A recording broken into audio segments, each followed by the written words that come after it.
This is Guardian Radio, your station for up-to-the-minute news, intelligent, interactive, and engaging conversation. 96.9 FM.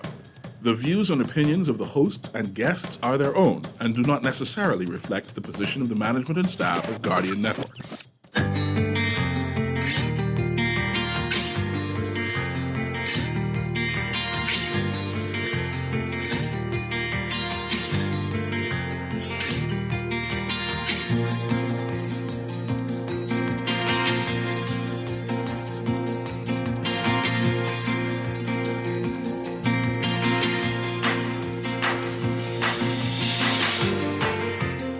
Former Deputy Prime Minister Turnquest defending the handling of storm debris after Dorian. He says more focus should have been placed on rebuilding after the massive hurricane. MP salary increases not on the table. And the Prime Minister tells new police recruits to be fair, honest, and exercise restraint. It's all straight ahead this morning. I'm Dwight Strachan, and this is Morning Blend. Wake up, it's a new day. Wake up, it's a new day. It's the start of a new way. You know that it's there. It's the start of the end of the old way. Revolution. Wake up, it's a new day.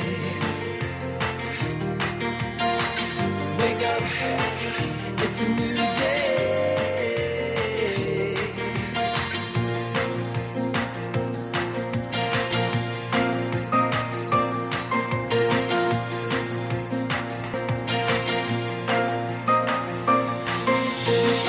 Wake up, it's a new day.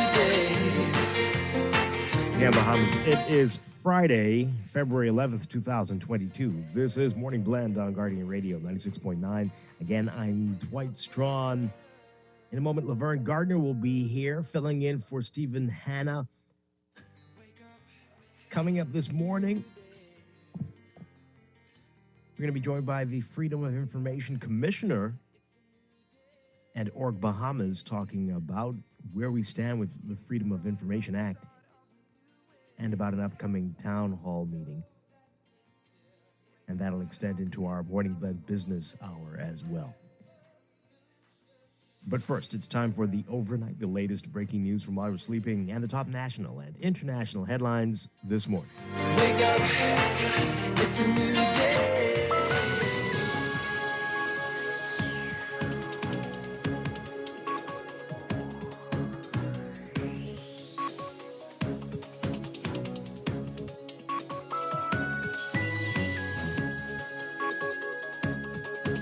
Grand Bahama MP Peter Turnquest says that the statement made by a day earlier by Disaster Construction Authority Chairman Alex Storr that hurricane debris post-Dorian had not been sorted but just dumped was simply not true because he witnessed with his own eyes that sorting had in fact been done.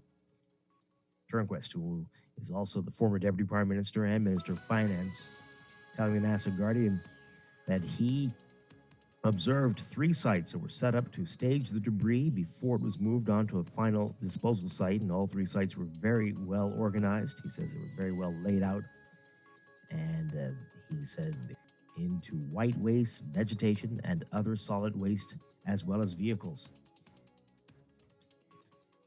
He defended the action, saying that, quote, "I know that there was a decommissioning of one of the sites in particular, and maybe that's what the chairman is looking at, what is left at that site, and making assumptions. But again, from what I know and what I saw with my own eyes, those sites are very well laid out, so I was a little confused by his statement." As you may recall, while claiming on Wednesday that much more money was paid out for storm cleanup work on Grand Bahama than on Abaco, although much less work was done, Storr told the NASA Guardian that the debris simply seemed to be dumped on a vacant lot. Storr making the comment after visiting the East Grand Bahama sites this week. 2 of those sites were managed by Tycoon Waste Management Limited, whose principal Ed Curling also insisted that sorting work was done.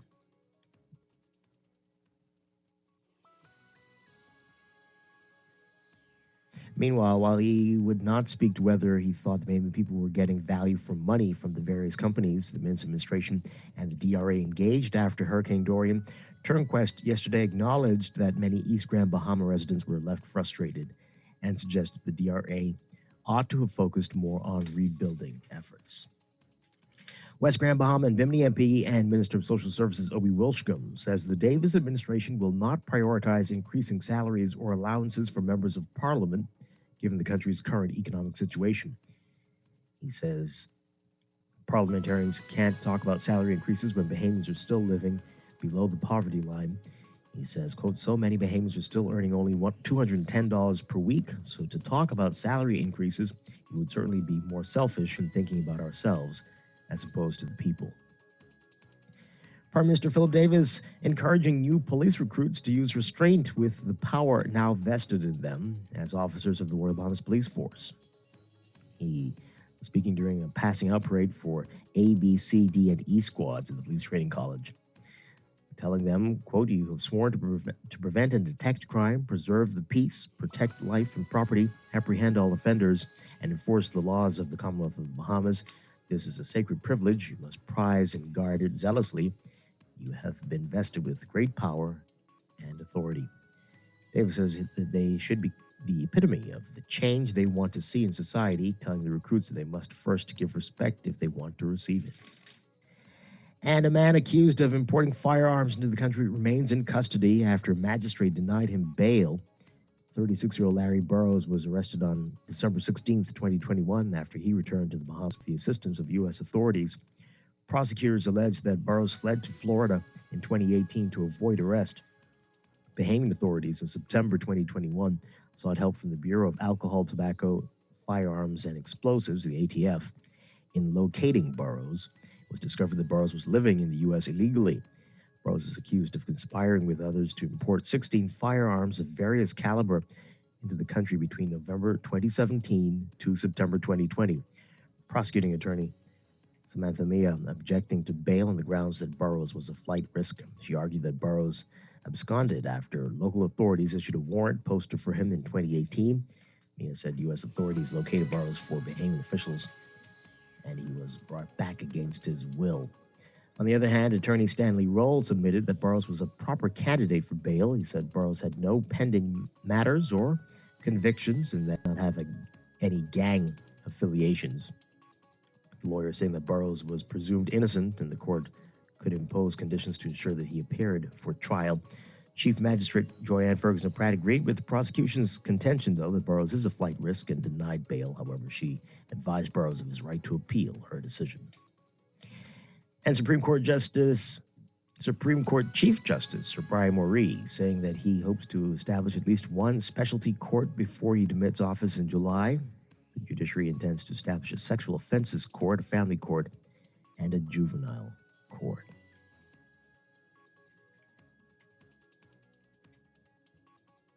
Overseas, Britain's defense secretary visiting Moscow today for talks on easing tensions amid massive Russian war games near Ukraine. Ben Wallace's trip comes a day after British Foreign Secretary Liz Truss held talks in Moscow, urging back over 100,000 troops amassed near Ukraine and warning that attacking its neighbor would have, quote, massive consequences and carry severe costs. Russia says it has no plans to invade Ukraine, but wants the West to keep Ukraine and other former Soviet countries out of NATO.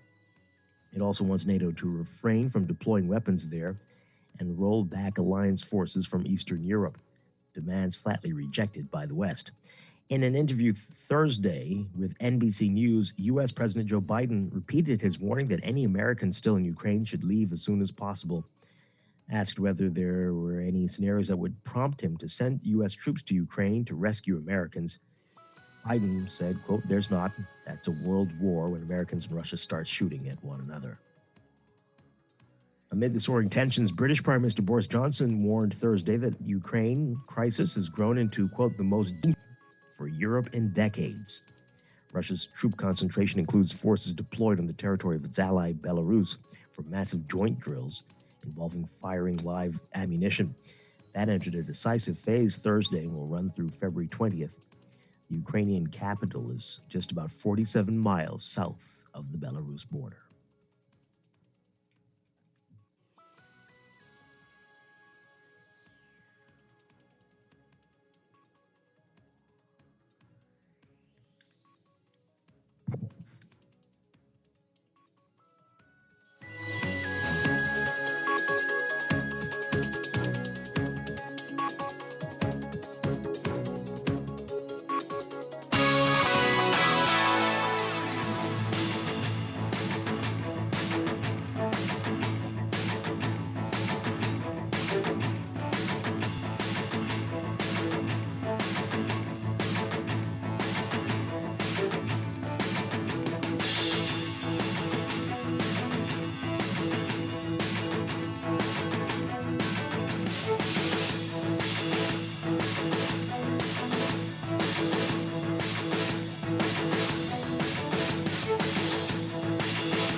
From the NFL, a 4-time MVP, 3 Super Bowl players, and the beginning of a Brother Act. The Associated Press 2021 NFL Awards had a bit of everything last night, starting with Aaron Rodgers becoming the 5th player to repeat as most valuable player.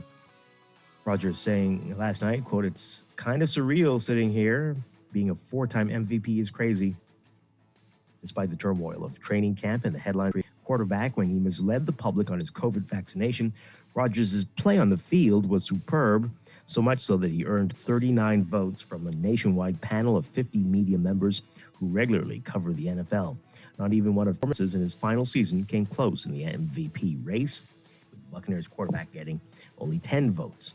Only Peyton Manning with 5 MVP awards is ahead of Rodgers, who said no announcement on his future in the NFL is imminent.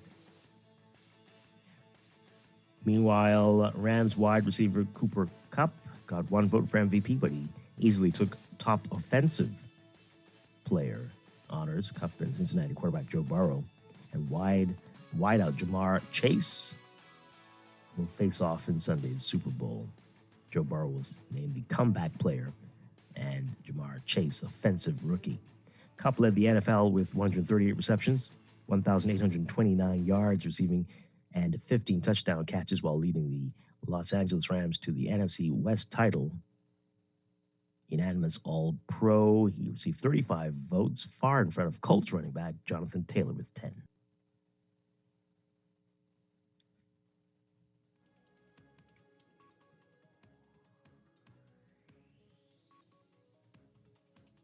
And that's sports, and that's the overnight. Time for your first look at weather.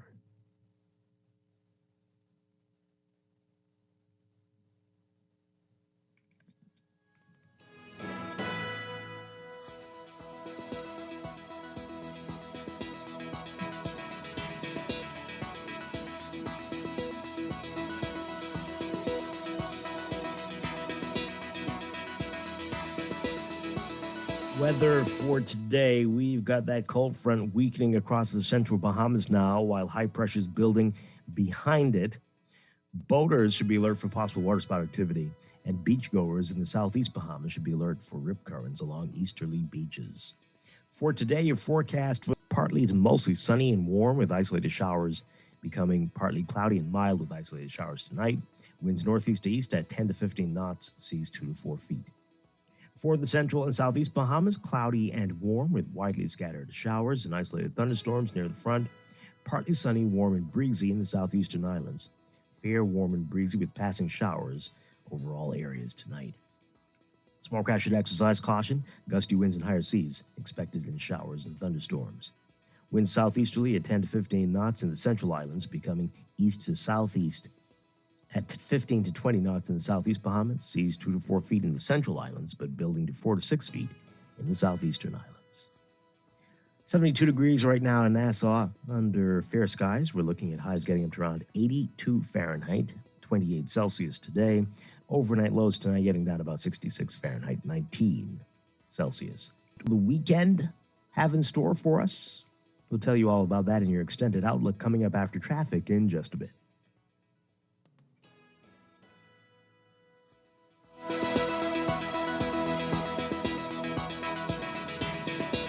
When we come back, we're discussing the day's top stories right here on your home for fresh news and smart talk all day. Guardian Radio 96.9.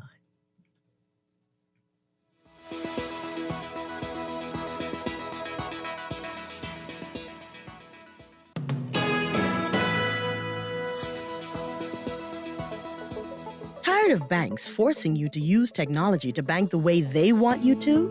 Your convenience is important. So no matter what your banking needs, Commonwealth Bank's friendly staff are always available in branch for that personal one-on-one service. But when you choose technology, our online and mobile banking app offers you state-of-the-art function. The choice is yours. Commonwealth Bank. Bank the way you want. Screws and Fasteners World, Balfour Avenue and Palm Beach Street, has those hard-to-find fasteners for you right now. You can find stainless steel regular hex, carriage bolts, galvanized bolts, threaded rods, nails, self-tap screws, sex bolts, anchor bolts, turnbuckles, masonry tools, hand tools, and weed whacker strings. Check out the rope selection and car body fasteners too. Special orders are welcome. It's your #1 fastener store. Screws and Fasteners World, Valpo Avenue and Palm Beach Streets. Call 326-1976. Technology serves to make our lives better, so why not your business too? At Custom Computers, we've been maintaining our knowledge and relationships with top tech companies since 1987 and carry only the most trusted brands like Apple, Microsoft, HP, and more. No company has helped more businesses build reliable IT systems than Custom Computers. You name it, we've done it. Call 396-1101 to talk to any of our business experts. Find trust in your tech. Count on... So making all the right money moves. Budgeting and saving? Yes. Investing? Check. But what if you could do more? With an RF brokerage account, you can get priority access to local investment opportunities right as they come to the market. Never miss a bond or new share offering again. Plus, you can house all your investments in one place and benefit from expert investment advice.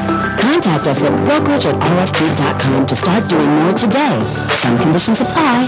RF, money at work. This is Guardian Radio, 96.9 FM. Fresh news, smart talk, all day.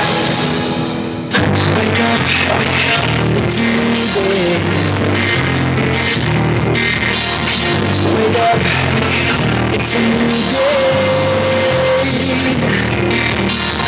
It's the start of a new way. You know that it's the start of the end of the old day. Wake up, it's a new day. Wake up, it's a new day. Wake up, it's a new day.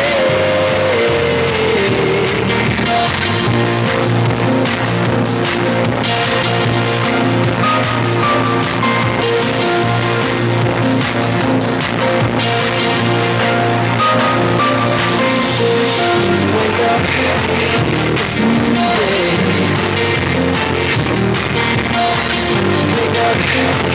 it's a new day. Wake up, wake up.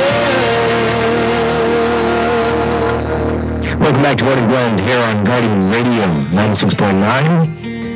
We are streaming live on GuardianTalkRadio.com and on the Guardian Radio app for smart devices, plus on your televisions on Cable Bahamas Channel 159 and BTC Flow Channel 612. Once again, I'm Dwight Strachan. Joining me now, Laverne Garner, filling in for Stephen Hanna. Good morning, Laverne. Good morning. How are you? I'm doing well. Great to have you with us 2 days in a row. Yeah, it's great to be here because clearly, this is my favorite thing to do in the morning. I'm sorry, Dwight, are you getting a lot of feedback? I'm getting a lot. I'm not sure what's going on there. Producer, let's ease that music down a bit. Maybe that's part of it. Yeah, okay. Hopefully that'll sort itself out slowly. But I detected a little bit of sarcasm in your comment. No sarcasm. Not yet. Okay. But I promise you, it's going to come out. Okay. Anyway, thank you again. Appreciate it. All right. So coming up this morning, we've got more weather, more traffic. And we are very excited about this. We are scheduled to have with us the Commissioner of the Freedom of Information. Is it Authority? Well, we'll get the details on what it is exactly. Justice Keith Thompson is scheduled to be here, along with Org Bahamas Executive Director Matt Aubrey. Looking forward to that. They had a town hall meeting yesterday, as I told you about that, Laverne, and they're having another one next week. We'll get some details about that and just find out, hopefully, where things stand with FOIA in this country this morning. Yeah. That's coming up in our 8 o'clock hour, and that's going to extend into our 9 o'clock business hour as well. So, in the meantime, we have a lot to talk about in the news. Let's get to it right now with what's in the news.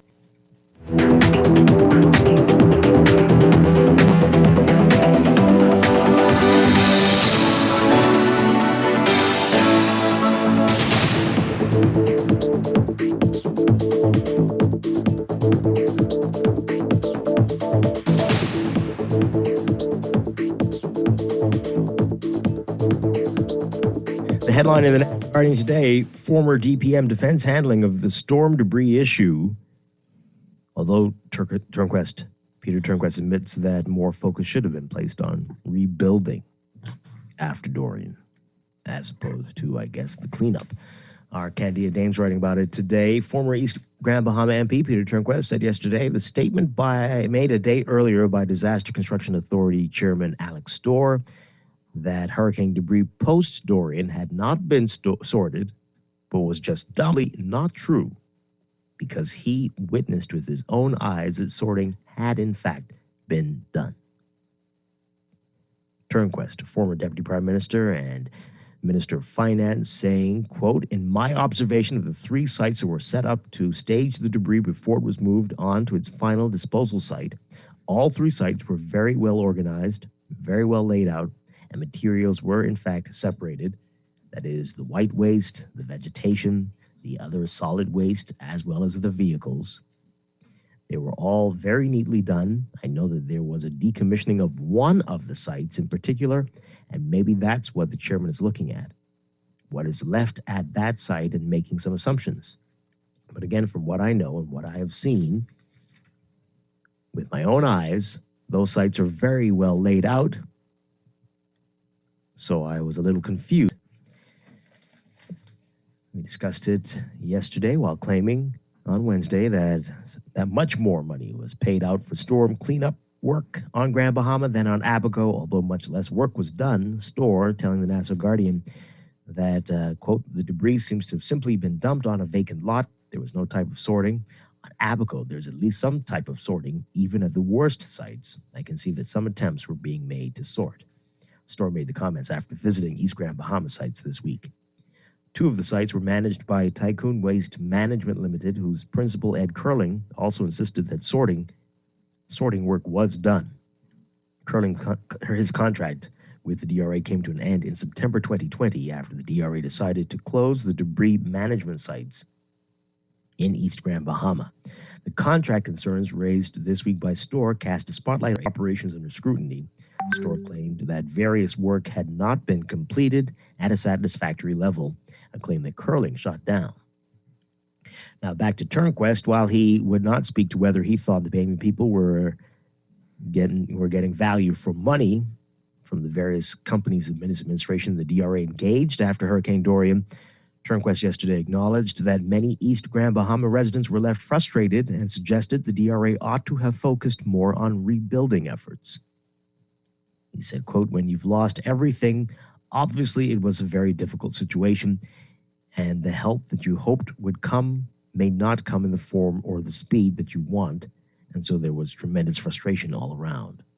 I know that persons were helped to the extent that the parameters were set by the DRA and the government as to the maximum amounts that people could be helped with. We will require more to get themselves back if they've had a complete loss, for instance. And so people will be disappointed that they didn't get more to put themselves back into the shape that they were in before. But I think it would be a mistake to say that people weren't helped, that assessments weren't done, and people categorized accordingly. All right. Now, the DRA's small home repair program made up to $10,000 available to qualified homeowners for the purchase of materials and labor necessary to repair damaged homes. Asked whether there was value for money given that tens of millions of dollars was paid out to contractors for debris processing and other work after the storm, the former finance minister, who resigned from the minister's cabinet in November 2020, responded that the assessment would need to be made by the various ministries involved and by the DRA. Let's get your views on what Peter Turnquest is saying there. What do you make of it? What do you make of that? Laverne, and you can call in, folks, 323-6232, 325-4316, 325-4259. Tweet us, Facebook us, text us, 422-4796. By the way, there's a lot more in that story, so pick up today's Nassau Guardian to read about it. But let's get your views on that. What say you, Laverne Gardner? Well, you know, he's going to defend to a certain extent what has happened, especially in East End, because, you know, he was the member of parliament for that area. And perhaps there is some truth.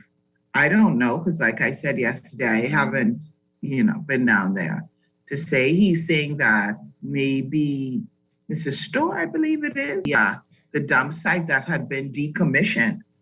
That could very well be the truth that he did. And made his assumption from there. Probably, but that information is already out there. The DRA is under heavy scrutiny now, and everything is going to be looked at with a magnifying glass. And so I predict that we're going to have a number of voices or people coming out and defending what was done and what was not done. Of course, more attention, effort should have been paid to assisting people with getting back into their homes or placing them. Absolutely, 100%. It doesn't mean that you couldn't do cleanup. It's just that more attention should have been focused on assisting those people who have been displaced. Yeah. That, there's no denying that. Yeah. All right, let's go to the phone lines. Here, what do you have to say? Good morning, caller. You're on Morning Blend. Mr. Strachan, how are you doing, sir? Doing well. Good morning.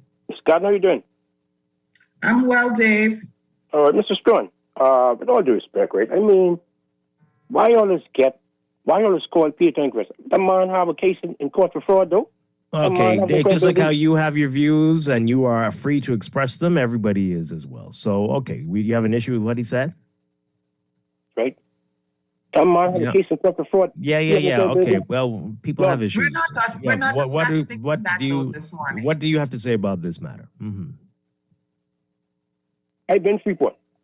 Peter Inquest cannot talk. Nothing is done in Freeport. Nothing. Listen to me, Mr. Strachan. Listen to me. Yes. The RV, listen to me carefully. The RV that they bought, it's still in Sweden ski. The only thing that was done is yours. So I guess, Mr. Strachan, you have a good show. You have intelligent guests, but for God's sake, man, Peter Inquest have to win this court case for keeping money. Okay. He's a fraudster. Okay. All right. Thank you, producer. Thank you. Yeah. Thank you. All right.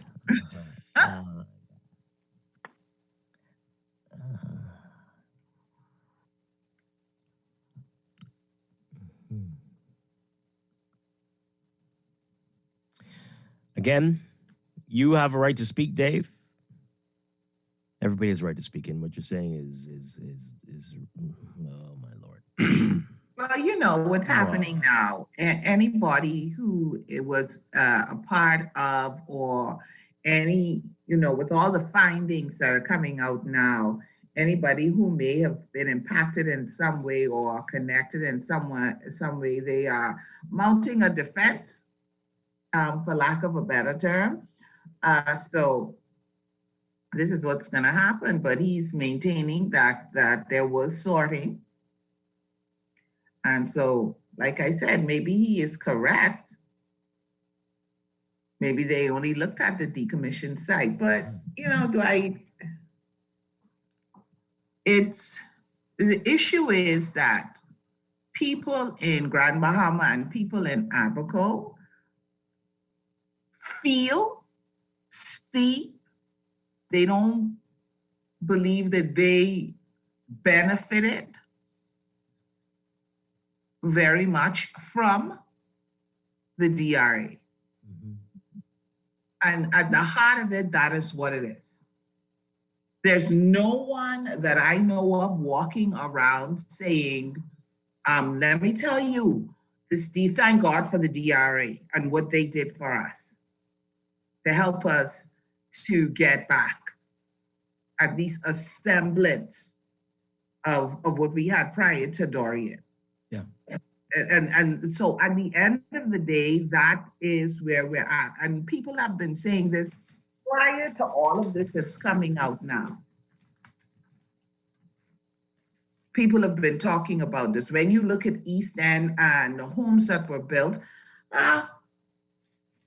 who was it? It wasn't the DRA. It was Rotary. It's still Rotary assisting different families. And so at the heart of all of this is the fact that people just weren't given sufficient attention, whatever that means. Continue to call in, folks. Be respectful and sensible, please. 323-6232, 325-4316, 325-4259, or tweet us, Facebook us, text us, 422-4796, 422-4796. All right. Well, I'm sure we're going to be hearing a lot more over the next few days about this and what else is uncovered here. I'm going to read more about this and what's going on. All right. So another interesting story in the papers today. West Grand Bahama and Bimini MP Obi Wilshcombe, who's the Minister of Social Services, speaking about salary increases for MPs.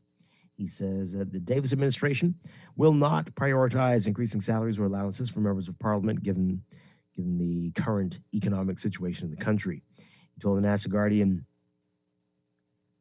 quote, right now, parliamentarians of the Bahamas can't talk about salary increases when Bahamians are still living, many below the poverty line. So many Bahamians are still earning only $210 per week. So to talk about salary increases, we would certainly be more selfish and thinking about ourselves as opposed to the people. Let's get the economy strong first. Let's get the sustainability up in all of the islands of the Bahamas, particularly in the main islands. And then we can talk about that. Now, Wilshcombe is the leader of government business in the House of Assembly. A standing committee, which is headed by the Speaker of the House, was formed last month. That committee will determine if a new parliament should be built and what support members of parliament and senators should be given to carry out their work. The committee will also examine the salaries of parliamentarians, according to Wilshcombe, who served on the committee.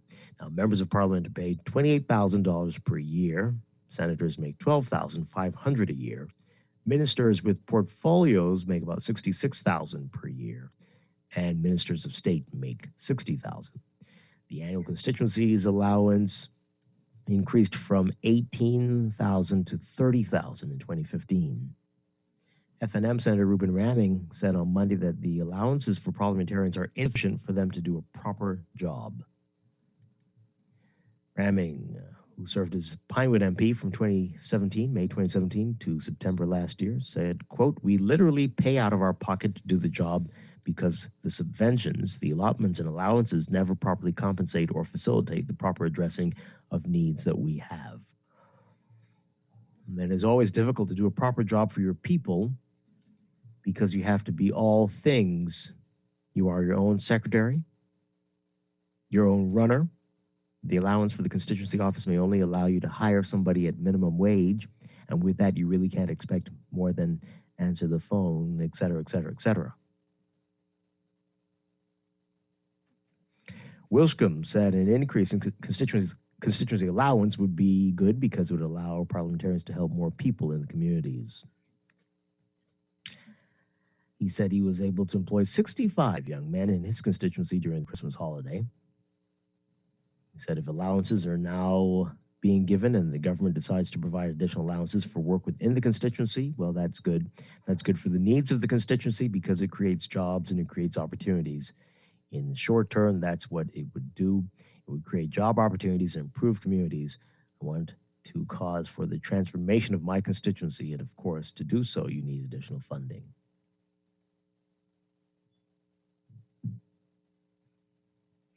Okay, let's get your views on all of that, folks. What do you make of what everybody's saying in that story?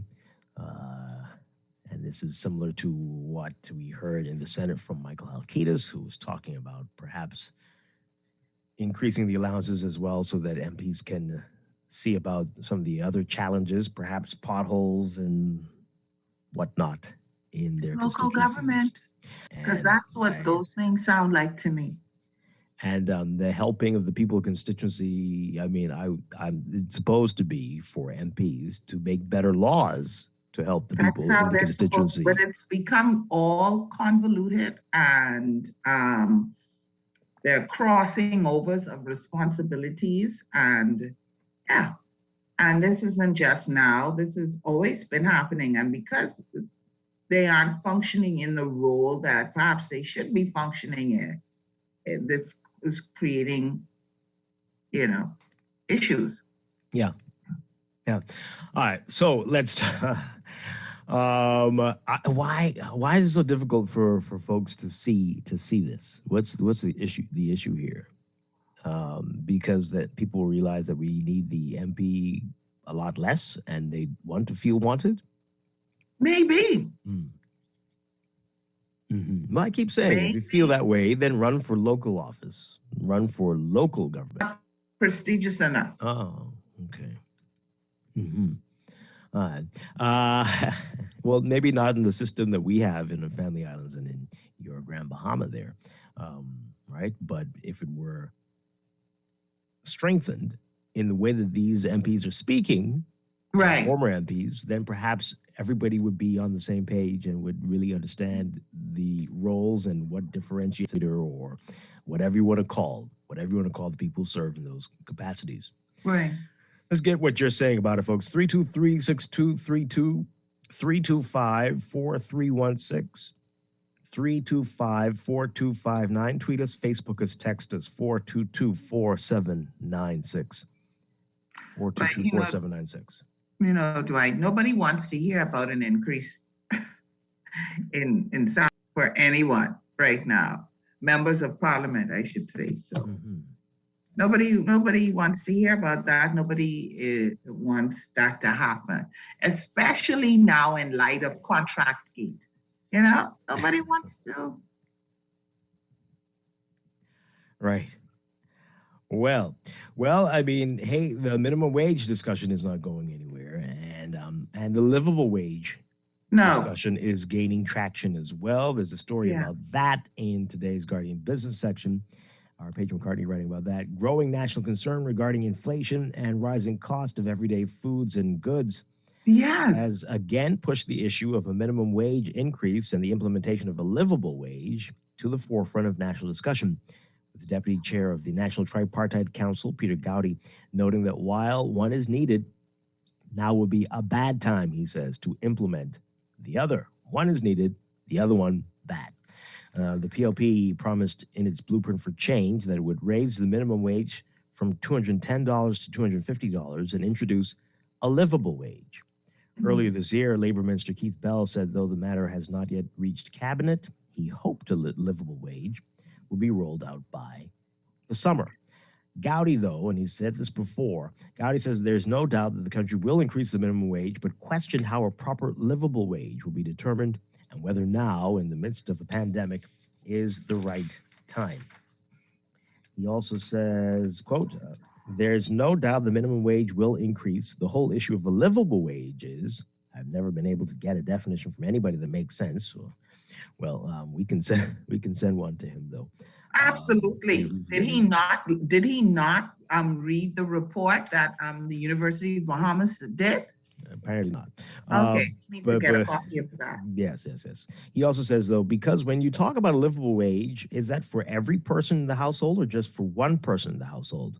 It's easy to say these things, but it's another thing to define what one really needs, and I haven't gotten a definition yet. I've read material on it, and the UK has them, but there's no scientific or good data to back it up. So that's where we are.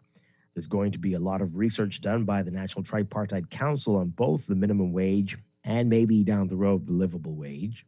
It's easy to talk about a minimum wage of $200, but a livable wage of $600 per week? Really? Who's going to pay for it? So that's the issue. Who's going to pay for this, and who is prepared to put up with the increased cost of living that would obviously come from increasing salaries so high? No, the issue is that you've already closed your mind to it, is really what the issue is. That's the first and foremost, you come out the gate, you've already, it couldn't happen, it shouldn't happen, it won't happen. You don't know how it works. Yeah. So that's, but regardless of the livable wage, we need to increase minimum wage. We've needed to increase minimum wage. It's worse now. It's worse now. How are people making it? Yep, absolutely. And and we need to make some real attempts to bring down the cost of living here. It's going to be very hard now with the inflation issues, the global inflation issues. But have there ever been real attempts to do this in this country, bring down the cost of living? Can we point to any initiatives, to anything? When duties were reduced, then we got VAT. And that's right. So you gain one thing, exactly. and you lost it. Exactly.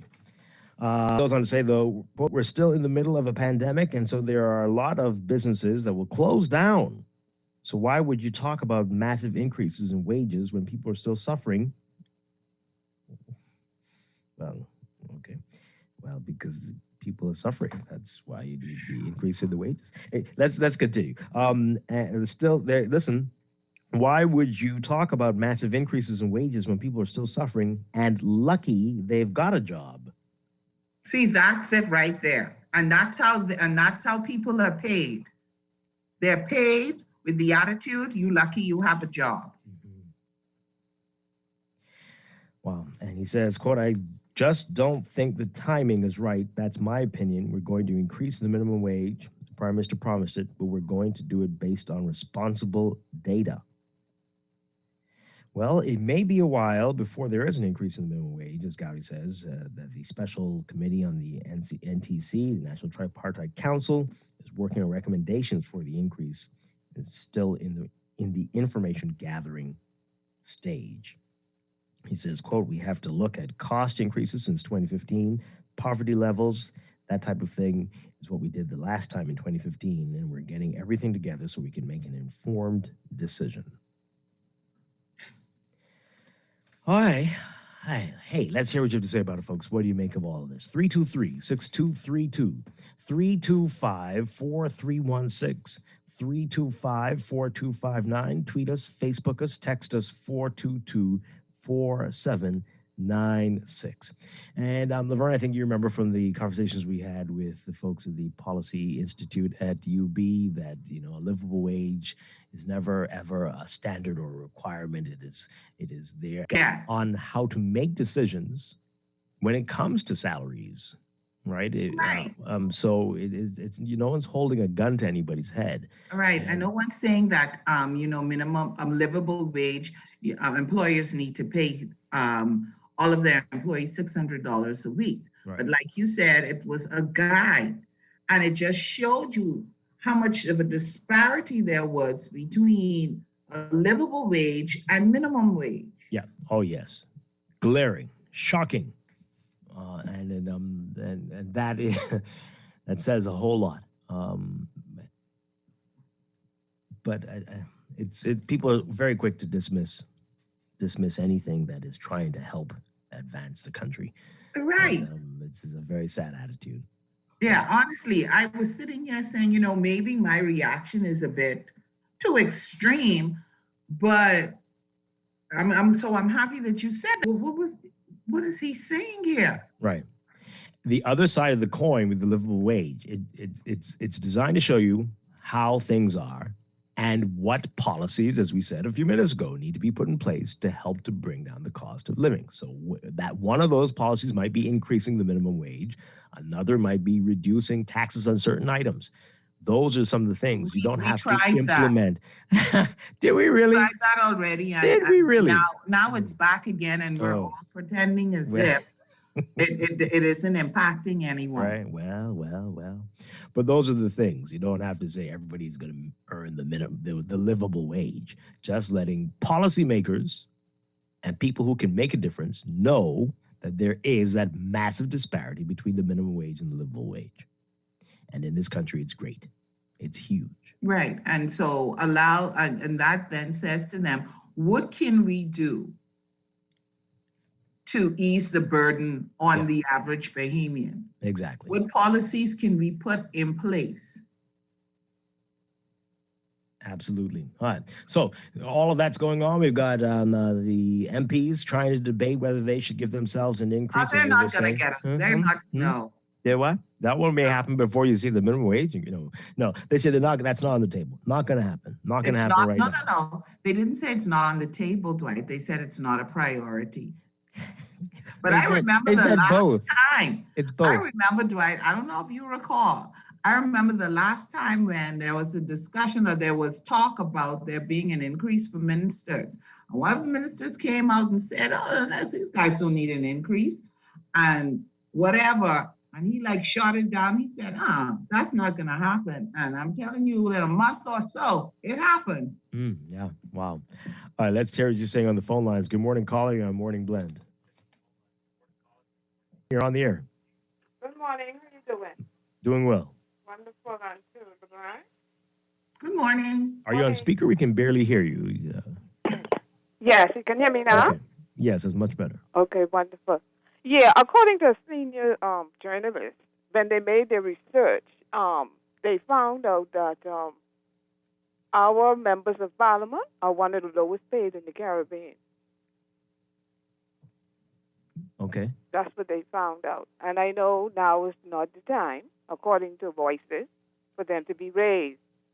But even without the pandemic and stuff, when the topic comes up, it always knocked down. Hello? Yeah, we hear you. Yeah, always knocked down. And I just want to touch on something with, and I agree with your co-host, when you hear the voices of those who, employers and the Chamber of Commerce and others, whenever minimum wage, talked about, it's always knocked down. And even though a figure of $600 was thrown out there, sometimes when figures are thrown out there, that doesn't mean it is the standard figure. You can negotiate, but the figure's just thrown out. But it's always knocked down. And when would it be the right time with them? Hello? Yeah, you're making. Yeah, some I'm great just points. saying when would it be the right time? And another thing I want to touch on, I know Dave comes off sometimes so direct, right? But when you look at Mr. Turnquist, he can lend his voice because this is a democratic country and so forth. But his case allegedly have not even been tried yet or come up yet. But Mr. Shane Gibson case came up. He was found not guilty on all counts. But when he was even, I don't know where the information came from, even suggested to serve on a board or deputy director of the BTC, he was knocked down. Absolutely knocked down. So I don't know when he would be able to serve in this country without the voices knocking him down. But you found people who case have not even been tried yet. Their voice sometimes agree with him. But Mr. Gibson, shut up and go home and go in the sunset. Can't even freely serve on the board. Interesting points. Thank you very much. Okay. Appreciate it. All right. Something to think about there. Good morning, caller. You're on the air. Hey, good morning, Dwight, and good morning, Ms. Gardner, and good morning to those who wake up in the land of the living. That I hope that they had something to eat this morning. Dwight, I just want to piggyback just a second, engage me for a second on something. I want to ask you a question. Dubai situation was going on. I mean, Dwight, you all talk about that every week. This thing about all of this generator selling, the problem is just that K-Forbes and all of those who were part of this, whoever, whatever, relief effort, found that they're in the cookie jar. When I was calling your talk show years ago talking about where the missing generators, I was basically fighting out, how you know this, Dwight, how you know this?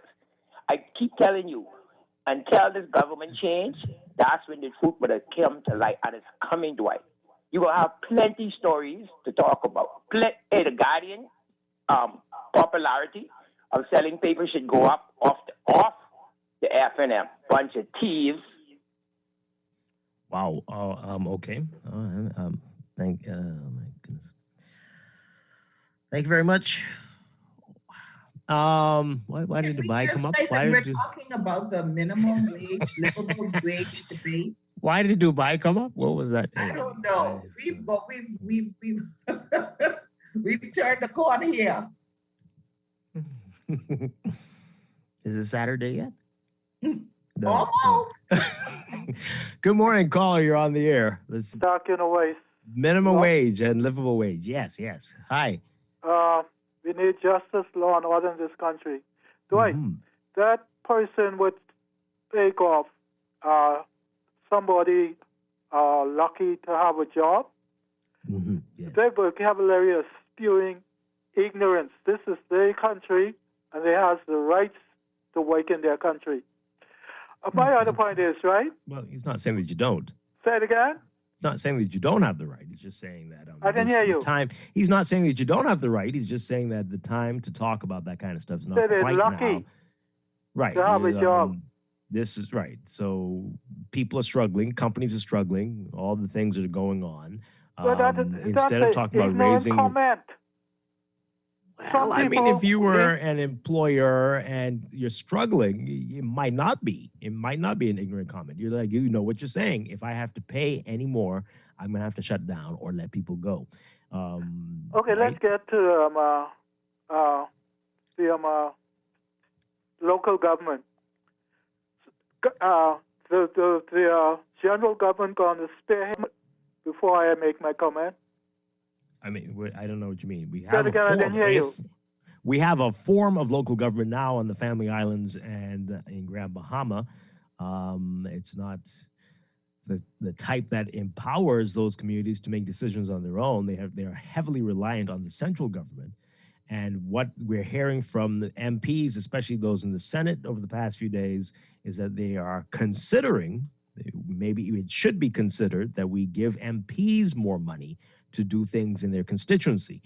To me, and I think Laverne shares the view and others, that sounds like you should just empower the local governments, give them more money to do those things, as opposed to the MP who is supposed to be a legislator. So That's let me ask how you it's something. supposed to then work.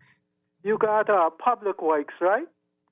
What's supposed to be taking care of situations in which local government, they want to put local government responsible for. So what you're going to do? Give those people at Ministry of Work nothing to do, and we are paying them? What are they going to do? Pay I mean, there are many all day? ways around it. If I have an idea about that. The Ministry of Works should be disbanded, absolutely, and broken up into regional departments to deal with the local government issues. So there should be more for them to do. Right now, are you getting your potholes dealt with in a timely manner? Are streets being taken care of when they should be? This central government system isn't quite working. Public works are not getting down on the people to work, do those type of work. Yeah, and it's not happening. So that's what I'm saying. It needs to be disbanded and broken up into regional departments that could better cater to the needs of the various districts. Are they going to cost the taxpayers more money? Would it? Should it? How? Why would it? They should not. I mean, right now you're paying them and you're not satisfied. We're all complaining. Then we got to get rid of them. If they're not doing their work, we're saying the same thing. Get rid of them. I believe we're on the same page. Okay, thank you very much. Yeah. Are we on the same page, Laverne? I don't know. But yeah, I got a little lost. It sounded like we weren't. We are one of the. We were. Then it sounded like we weren't. It's not like we're arguing. I think we ended on the same page. On the same bumpy, unpaved road where we started. But yeah, everybody's so angry. They're shouting at each other, but they're saying the same thing, maybe in a different way. But we all agree that what we're doing isn't quite the way to do it. And somebody suggests something that sounds different from what you were thinking, but if you think about it without talking for a moment, that's actually kind of what I was saying. So can we? But okay. 323-6232, 325-4316, 325-4259. Tweet us, Facebook us, text us 422-4796. So you can go to the MP to pave the road in front of you with the pothole. And then the MP for the water too. It's not working for the frequent power outages. I guess maybe. Well, if it's the Minister of Works, then it helps.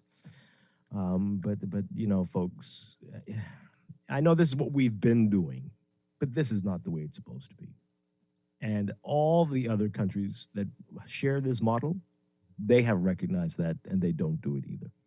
This is just crazy, and we will continue to be complaining about why is that pothole there all this time, and why did they just patch this street as opposed to pave it?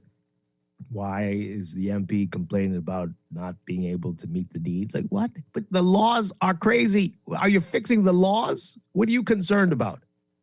What are you really concerned about? Why are you concerned about that when this is still on the books? You've not changed that. You're concerned about all the wrong things, Member of Parliament. Good morning, caller. You're on the air. How y'all doing this morning? Doing okay. Okay, excellent. Calm down. Right. You're making some good points. I only have two things to say. What are the MP allowance they get every year? They want more salaries. I mean, if they could expand that money there first, we have no problem with it, right? Minimum wage is being in this country too low, too long. Look out for the people first, Dwight and Laverne. Let's help the people first. You agree with me or not? All right, well, you were hopping that just now. You went to a different thing. But, no, I'm saying, okay, I'm talking about minimum wage. Now you went to minimum wage. Okay, well, yeah, minimum wage. And the cost of living, generally, both of those things need to be addressed. Right, I agree with you.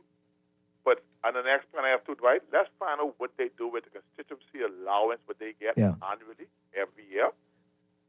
To that point, we need to watch this. Watch this very carefully. So Wilstrom is saying they have no plans to increase the salary, right? But you heard Halkitis a few days ago say they should consider giving the MPs more money. Yes, sir. And Laverne said it. Pay attention to what's going on here.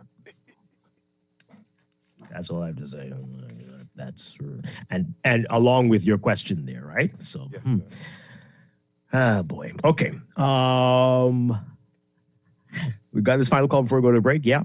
All right. Good morning, caller. You're on the air. Good morning. Good morning. Strong? Yes, you're on the air. Yeah. I wonder if you can answer my question. The gentleman who handled the case in Abaco,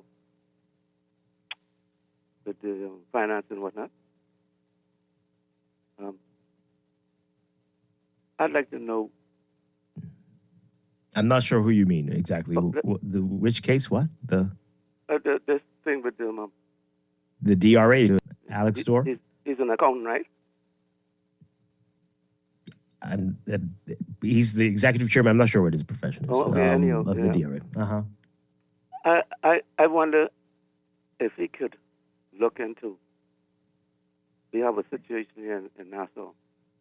All right, this sounds like you're about to call some names of something. No. You know? I'm not calling any name. Okay. I'll leave it up to you. It's a project was supposed to be done on Wolf Road. I mean, but that's not the DRA, though. No. I know it's not DRA. I'm just saying it's an account that they're using it to be the accountant. Hold the line. Let's get your number, and we can talk after the show. Producer, if you can get his number and information, then we can talk. Let's take a break. Let's take a break. We'll be back. This is Morning Blend on Guardian Radio 96.9. Stay with us. It's a new day. It's the start of a new way. You know that it's the start of the end of the old way.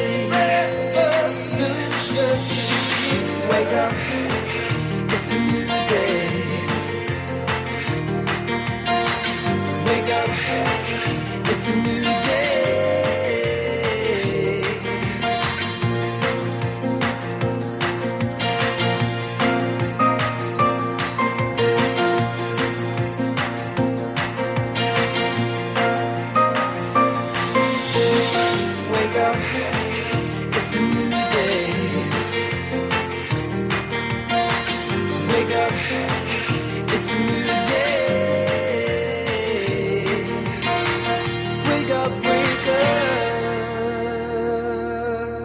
This is Guardian Radio, 96.9 FM, Nassau, Bahamas. This is AP News. I'm Rita Foley. An urgent warning from Secretary of State Tony Blinken to Americans in Ukraine. Get out now. He says Russia could invade Ukraine during the ongoing Beijing Winter Olympics. We're continuing to draw down our embassy. We will continue that process. And we've also been very clear that any American citizens who remain in Ukraine should leave now. The U.S. Navy has now deployed 4 destroyers to the region, though it isn't directly tying the deployment to the Ukraine crisis. Russia denies it's planning to attack Ukraine, its neighbor, but it's got more than 100,000 troops near the border. Moscow is demanding the West keep Ukraine and other former Soviet countries out of NATO. Homeland Security is warning that truckers are planning a COVID vaccine protest here in the U.S. that may be similar to the one that's been disrupting traffic in Canada. The AP's Mike Hempen. According to a copy of the Tuesday bulletin obtained by the Associated Press, the agency said the convoy could begin in Southern California as early as this weekend, possibly disrupting traffic around the Super Bowl. The White House says Homeland Security is, quote, surging additional staff to the Super Bowl just in case. Mike Hempen, Washington. There were no medals today for 2 of the biggest American stars at the Beijing Olympics. Shaun White's brilliant Olympic career is over. It ended with a fall on his final run down the halfpipe. A few mountains away, Michaela Schifrin finally made it all the way down the alpine ski hill to finish 9th in Super G. An explosion on the doorsteps of a mosque in northern Afghanistan this morning killed 1 worshiper and wounded 7 others. No word on who did this. The AP's Jennifer King with a new report on COVID. Her report contains some graphic information. Researchers find that the coronavirus can destroy the placenta and lead to stillbirths. New research published in the Archives of Pathology and Laboratory Medicine bolsters evidence that the coronavirus, particularly the Delta variant, can damage the placenta. Researchers in 12 countries analyzed tissue from 68 cases. All involved unvaccinated women who had COVID during pregnancy and lost their baby or had a newborn that died soon after birth. Lead author Dr. David Schwartz, an Atlanta pathologist, says infections like Zika can infect and damage the fetus. But with COVID-19, it was the placenta that was infected. Schwartz said he'd never seen an infection cause such consistent, extensive destruction. Researchers say the theory is that the virus attaches to susceptible cells in the placenta, causing protein deposits, and a form of inflammation that blocked blood flow and led to placenta tissue suffocation, the cause of death. The study was done before the Omicron variant emerged. I'm Rita Foley, AP News.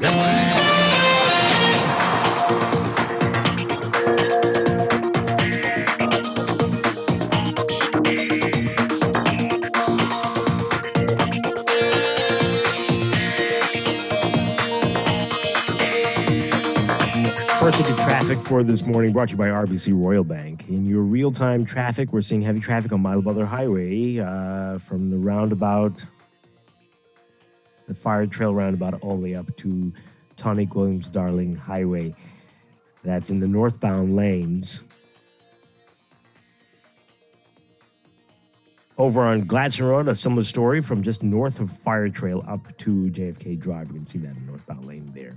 Then eastbound on Carmichael, building traffic to Blue Hill Road, so near St. Vincent Road on the approach to Carmichael in the northbound lane, and heading north to Soldier Road, and then north of Soldier Road, heavy traffic there on the way to the Independence Drive roundabout, building traffic on Independence Drive as well. East Street seeing its share of issues, especially between Soldier Road and the East-West Highway roundabout in the northbound lanes, heavy traffic there, and backed up on Soldier Road eastbound to that intersection with East Street. Further up on Soldier Road, near Windsor Place, we'll see that heavy traffic there. And then on the approach to Robinson Road. And we're seeing building traffic, just building on Prince Charles Drive westbound and on Carmichael westbound to Coral Harbor Road. That's what we're looking at so far. We'll have another real-time report for you after the 8 o'clock news. That's your Morning Blend Traffic Alert, brought to you by RBC Royal Bank, banking reimagined.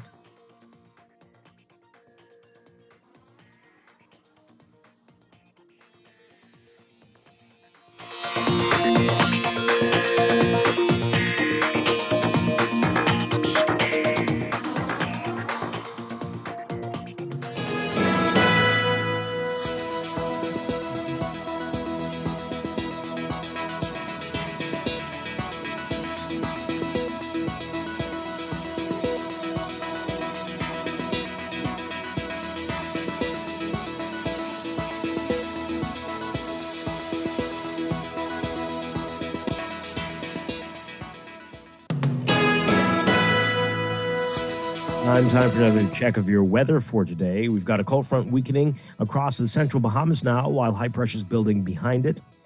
Mariners should be alert for possible waterspout activity, and beachgoers in the southeast Bahamas should be alert for rip currents along easterly beaches. For today, for the northwest Bahamas, the forecast calls for partly to mostly sunny and warm conditions with isolated showers, becoming partly cloudy and mild with isolated showers tonight. For the central and southeast Bahamas, cloudy and warm with widely scattered showers and isolated thunderstorms near the front. Partly sunny, warm, and breezy in the southeastern islands. Fair, warm, and breezy with passing showers over all areas tonight. Small craft should exercise caution. Gusty winds and higher seas expected in showers and thunderstorms. Temperature-wise, we're looking at highs getting up to around 82 Fahrenheit, 28 Celsius. Overnight lows tonight getting down to about 66 Fahrenheit, 19 Celsius. In your extended outlook, as we head into the weekend, unsettled weather will plague the northwest Bahamas due to a surface trough sitting quasi-stationary across the area ahead of the frontal boundary expected Sunday evening. So for Saturday, tomorrow, variably cloudy and warm with isolated warm in the northwest Bahamas, partly sunny, warm, and breezy with isolated showers in the central and southeast Bahamas. Sunday, Super Bowl Sunday, partly cloudy to cloudy and warm with scattered showers and isolated thunderstorms across the northwest Bahamas. Partly sunny, warm, and breezy with isolated showers in the central and southeast Bahamas. That's your Morning Blend weather check. We'll be back with more Morning Blend after these messages here on Guardian Radio 96.9.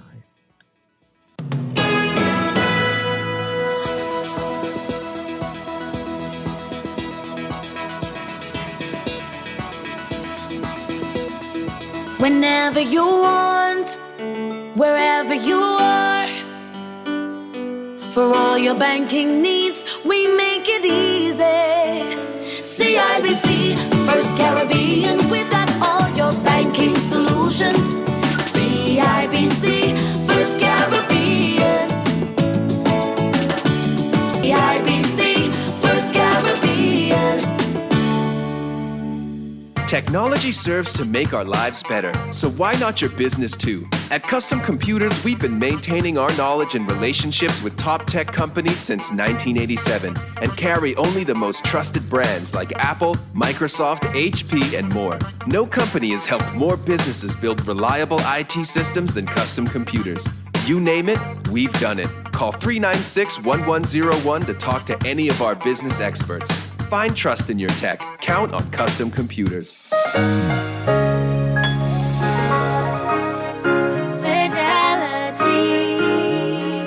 We're good for you. We know how important collecting your money can be to the success of your business.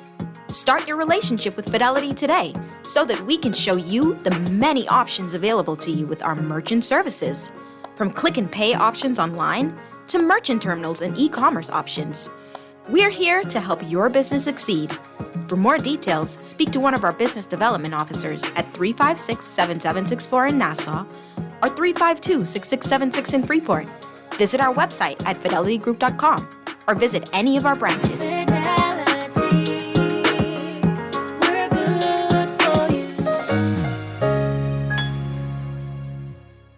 There's only one way to have a better morning. How?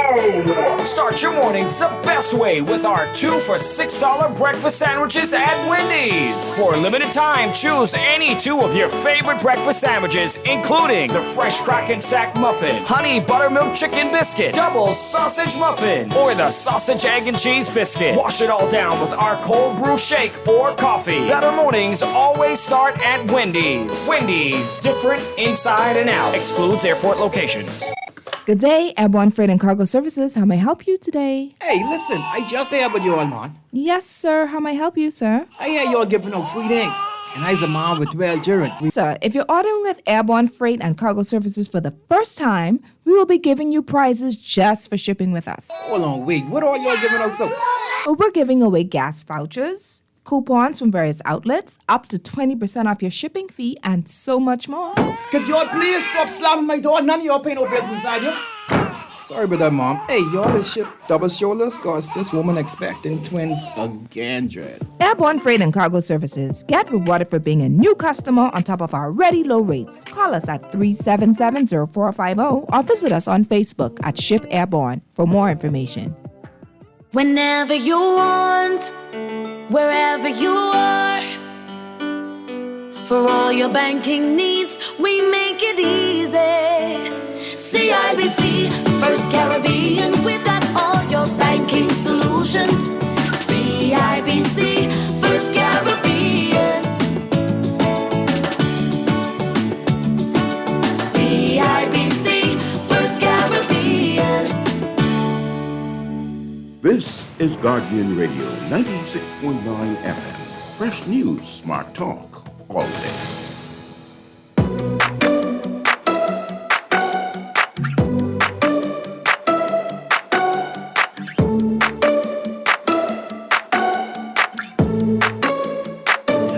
An arrow to the heart. I never kissed a mouth that tastes like yours. Strawberries and something more. Ooh yeah, I want it all. Lipstick on my guitar. Fill up the engine, we can drive real far. Go dancing underneath the stars. Ooh yeah, I want it all. Got me feeling like I wanna be that guy.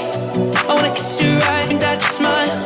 I wanna feel like my soul's on fire. I wanna stay up all day and all night. Yeah, you got me singing like, ooh, I love it when you do it like that. And when you're close up, give me the shivers. Oh baby, you wanna dance till the sunlight cracks. And when they say the party's over, then we'll bring it right back. And we'll say, ooh, I love it when you do. On Guardian Radio 96.9, Dwight Strachan, along with Laverne Gardner on this Friday morning. Okay, let's go to the text line. Let's see if that will. What we got waiting for us there, Laverne. All right, I've got quite a few text messages here. This one says here, back to what we were talking about earlier. No, the DRA. Wow, ready to go. The DRA shouldn't have focused on rebuilding. They should have done everything they were paid to do. That is cleanup and rebuilding. With all these multi-million-dollar contracts, millions of dollars in never-used domes, and $30,000 housing allowances. Clearly, there was more than enough money to do everything. Meanwhile, nobody has accounted properly for the $31 million stadium. Will we wait 4 years to find out about that waste?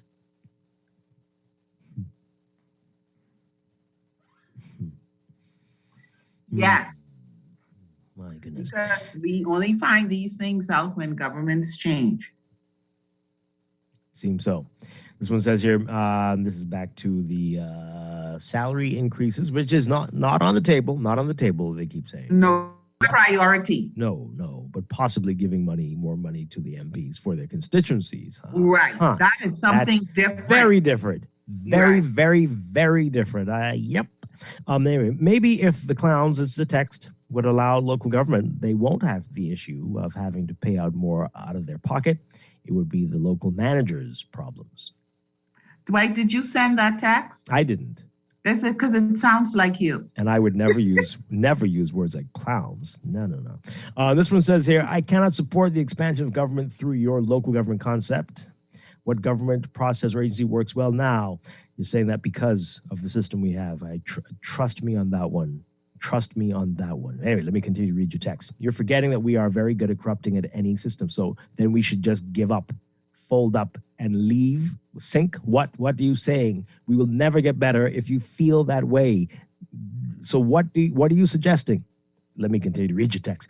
Let's work on making the ministries work as they should first and hold people accountable to the current system. That's the wrong way to do it. We don't need to have all these ministries. We really don't. We don't need to have all these cabinet ministers. We absolutely do not. Decentralize. Decentralize. Decentralize.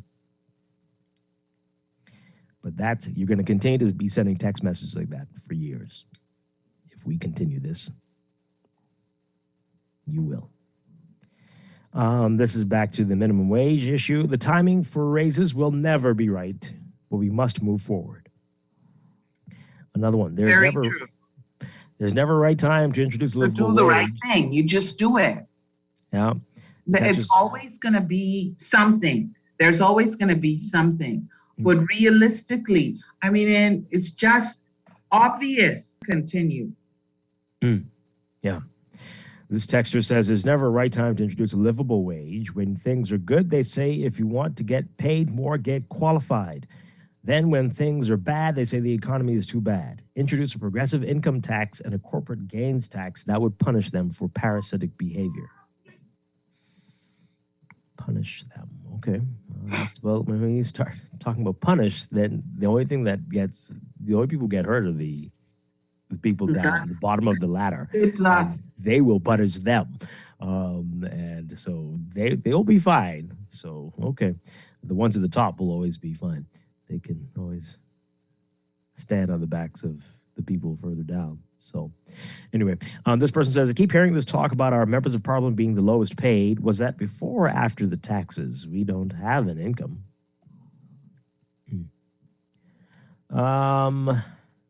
Whatever's best for the PLP, they think is best for the country. They fundamentally don't know the difference. I don't know where that text is coming from, but okay. To the caller wondering why people want a certain former minister to go off into the sunset is simple. When you declare... okay, well, that's not necessary. Wow. All I know is that BTVI instructors and staff want our established career paths, what now? And salary scales, just like every other government quasi-organization. Please, Minister of Education, we need established salary scales now, and thanks. Well, that was... I think you should have forwarded that text directly to the minister. That just came out of nowhere. But okay, right. There you go. I've read your text. Despite any talk, that's all that needs to happen. BTVI. All right, I hope who needs to hear it? This person says they're hoping that we get sued for having Dave talking his nonsense and that I get fired for allowing him to talk. What? Yes, well. Wow. Okay. That was really mean. It was worse. I edited it. But yes, they want that to happen. Okay. Because, yeah. This one says these political organizations are operating like an organized C group. What is that? What, Junkanoo, or are we talking about something else? Where they go in the... I don't know what that means. I don't know what it means. Anyway, where they go in the dark and pick their candidates and then come to the light of the public for us to pay for their decisions. Is that Junkanoo?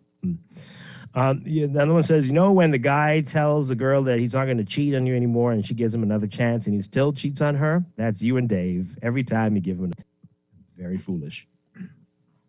Your patience level of tolerance for some of these callers is admirable. Keep up the good work. Is it good work? Yes. Oh, no.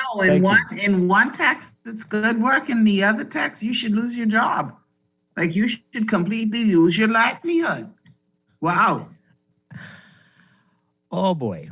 Hey, this is quite a Friday morning. 323-6232. 325-4316. 325-4259. Tweet us, Facebook is, text us, 422-4796. But we do have to wonder, what is the issue? What exactly is going on, folks? Do you all not wonder? Why is it that we are basically, some new things that come here and there, but basically talking about the same things all the time? The country, right? We've been only here, Guardian Radio, only for 10 years. April, 10 years. But we've been talking about the same type issues, right? The state of the roads, problems with electricity, development on the Family Islands, Grand Bahama being in a catastrophic state, downtown looking like the last apocalypse, 10 years after the apocalypse hit, right? It's the same thing. What is the reason for it? We've changed the government every time the election comes. And yet we're talking about the same things. What is that? Is it just us? We just suck at this? As a people, we will never, is that what it is? Or is it something else? Could it be the system that we have? Could it be the way that we're running the country? Was it before we became independent?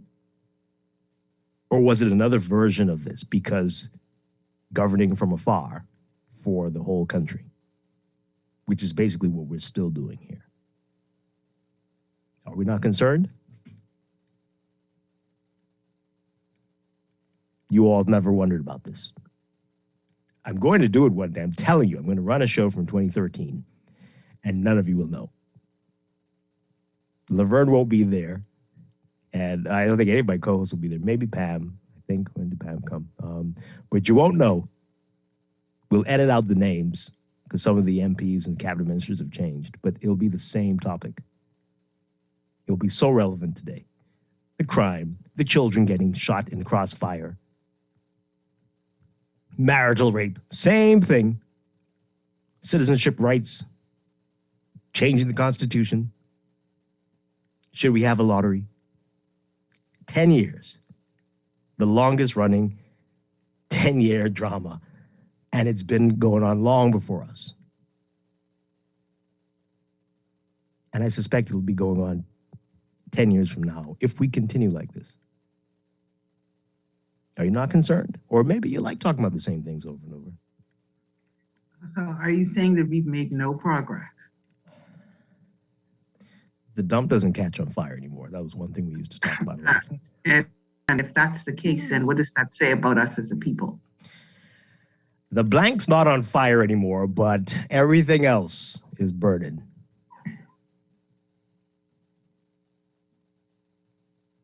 Let's play some music as we go to the news and think about that. We'll come back with more of what's making news on this Friday morning. This is Morning Blend on Guardian Radio 96.9. Stay with us.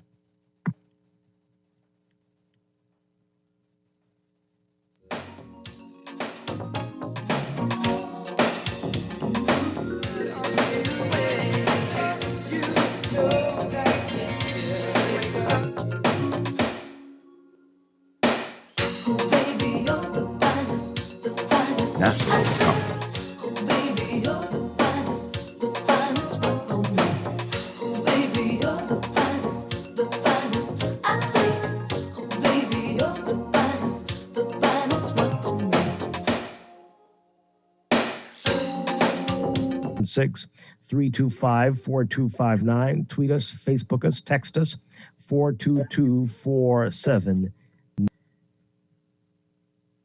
Yeah, okay. It's Guardian Radio 96.9 FM, Nassau, Bahamas. The views and opinions of the hosts and guests are their own and do not necessarily reflect the position of the management and staff of Guardian Network. Wake up, it's a new day. Wake up, it's a new day.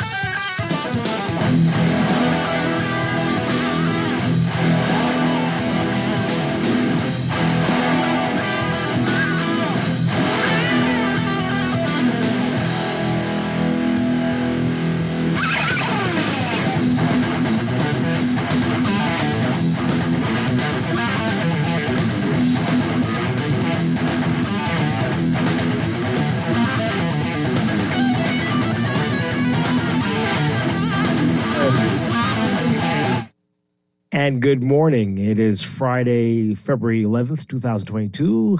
Welcome to Morning Blend Business. Welcome back to our Morning Blend listeners. Once again, I'm Dwight Strachan. This morning, we are talking about the Freedom of Information Act. And we were hoping to have the FOIA Commissioner, Justice Keith Thompson, with us this morning, but something has come up, and we hope we can reschedule with him. But we do have with us the Executive Director of Org Bahamas, Organization for Responsible Governance, Matt Aubrey. Matt, welcome back to the show. Great to have you with us. Good morning. I'm so sorry that we weren't able to wrangle in the information commissioner, but I know that they wanted to attend. So it must have been a crucial meeting that pulled them away. Okay. Hopefully soon. We have Oregon, FOIA, Bahamas. You had a town hall, a virtual town hall meeting yesterday. One of two. I think another one is planned for in another few days. Is that correct? That's correct. Yeah. As you know, the Organization for Responsible Governance and a lot of other not-for-profits, civil society groups have been working and pushing towards the full enactment, first the passage and then the full enactment of FOIA. And the passage happened in 2017, and we're here in 2022. So there's work that needs to be done. But along those lines, we've been keeping it in the forefront when we've talked. You've had us on Morning Blend a number of times to talk about it. But we were able to get some funding from the Templeton Foundation and then also work with the now developed Freedom of Information team, which it comprises the Information Commissioner, retired Justice Keith Thompson, the Deputy Commissioner, Shane Miller, who was also critical in the government's consultations on the 2017 passage of that of that act, as well as they now have hired an Associate Commissioner in the form of Ella Lockhart Pratt. And so in working with them, we were able to say, there's such a crucial need for public education. Org is committed to holding virtual sessions, and then as we move forward, maybe even in-person sessions. And we invited the commissioner and his team to participate, and they did. So the first of those happened yesterday.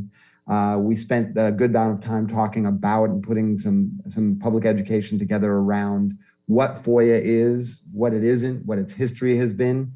The commissioner and his team were able to then talk also about the current status of what they're working on and reveal some really great information about what's going to happen and which parts of government will open up to FOIA.